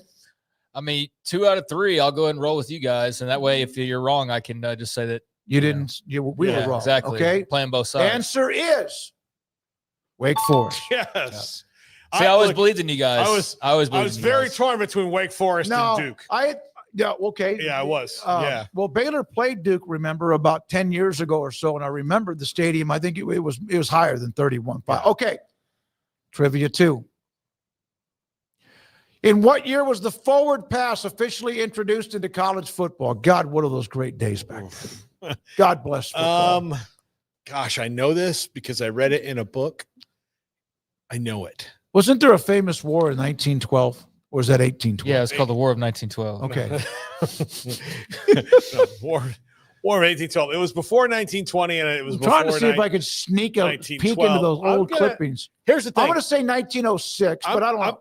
I'm going to disagree with you because Teddy Roosevelt was, when he was president, which was around 1906, he made Walter Camp, who was against the forward pass, by the way, hated the forward pass, thought it should be illegal. He made everybody get in a room and agree on a set rules of football. And I'm going to say 1895, and I don't feel great about it, but it's either 1895 or 1906. So I'm going to say 1895. All right. I'm going to say 1906. Craig, what are you going to say? I'm going to say 1906, and I'll mention something afterwards, but I'm going to say okay, 1906. So if we defer to you. That's no. Okay. I'm just saying, because Teddy Roosevelt was this right around the time he was president. So it was when it was officially, here's the thing, it's tricky because people were doing it, but everybody had different rules. So before a game, if I was coaching against you guys, we would agree to the rules that forward passes were. Well, you're saying that the question again is when it was introduced. So let's go ahead and say 1906 because that would mean it was officially introduced as a rule. So I'm going to say I'm saying 1906, other than I'm just incredibly intelligent, but it's got the football next to it. Yeah. Okay. I'm inside Andrew's brain right Andrew, here. Watch this. Smile. Watch this. Look at this. All right. Okay. Way to go, I'm Craig. in his head. I'm in his head. Craig on record as telling everybody he's brilliant. Yeah, 89 responses, 36 got it right. Okay. So that's a very, very clever question, Andrew, because like I said, I'll give you guys a little history here. coaches had to agree to rules. There was no set of rules. So certain coaches didn't want the forward pass. Other coaches did. And so you had to agree to it before the game. So this was when they agreed officially after Teddy Roosevelt, the greatest American president we've ever had, and there will not be anybody who ever tops him, said, all right, here we go. We're going to have rules for this. Football's a great game. We're going to make sure it's safer and all this. So 1906, there we go. Yes, I'm glad that we talked that out. Well, I had to force feed you. Yeah, I know. I'm glad you guys did. Okay. All right. Were people just like when they saw St. Louis University quarterback Bradbury Robinson just rear back and throw, like, they just jaws drop. Just like, what is this witchcraft? Yeah. All right. So there we are with that. We were 2-0. 2-0. We bounced back after a couple of days ago. We were handed defeats. Now, the final poll results that Andrew put up, eliminating the spring portal. Will it stabilize college football rosters? 69% says reduces roster turnover. 20% little impact expected. 11% limits player mobility. You would think it would reduce the turnover, but God, there's going to be loopholes somehow. I think it probably will reduce the turnover because it's going to force people into making like decisions during a certain time period that they have to stick to, and that they can't like. Okay, here's another thing. Remember Louisville a couple years ago got all these guys in the winter portal. They got there, they didn't make the starting lineup, and then they transferred in the spring portal. Yep, it's going to eliminate that. So that's going to eliminate roster turnover right there. Okay, all right. So. That's what I said. Reduces roster turnover. Now, next one, final one. Wrap it up. Whose locks are winning the college football style game? Rob Ryan's locks are amazing. I said Ryan, but I know it's a Big 12 flavor here. And so Mike Gundy and that massive set of mullet hair he has, 56%. I'm going to say Rob Ryan. I am too. Actually, I did. I just, his personality, like to have a beer with him. We did once in San Antonio, remember? With Rob Ryan? Yeah, he came with Galloway. We were at he came, training camp? Yeah, what's that little place in San Antonio that Galloway liked? Yeah, I know what you're talking about. A little Mexican food place? Yeah, a little bar. Yeah. Oh, yeah, that Mexican food place in San Antonio. Yeah, that place. Yeah. No, there's a little bar that Galloway liked. You guys back there, you're about to be never mentioned again. Every place that there was a Cowboys training camp, Randy Galloway had a place. A hole-in-the-wall dive. Oxnard is like BJ's Brewery, though. Yeah, I remember that. It was like BJ's. Yeah. It's the first time I'd been to a BJ's Brewery, and then I've seen him everywhere ever since. Yeah, I think I know we've got an audience that would definitely lean more towards Mike Gundy, but it's just like the full head of hair that Rob Ryan, and like the silver too. Yeah. Like I think I'd go Rob Ryan here if I had to choose what I could potentially rock. Yeah. All right, there we are. Thank you, Andrew. With all of that, the quizzes, the poll results, Garrett Ross working on 365 Sports tonight at 10:30 on the CW, along with putting out all the content, as Andrew does as well, into the stratosphere of wherever it lands. Thank you to Brandon Rowe for running the mothership. All right, I'm out tomorrow with a high school broadcast. Paul and Craig back here tomorrow at 3. Looking forward to the college football weekend. Thanks to our amazing sponsors, but you too, because without you, we don't get to do this, and we appreciate your time whenever we get it. Good night on 365 Sports.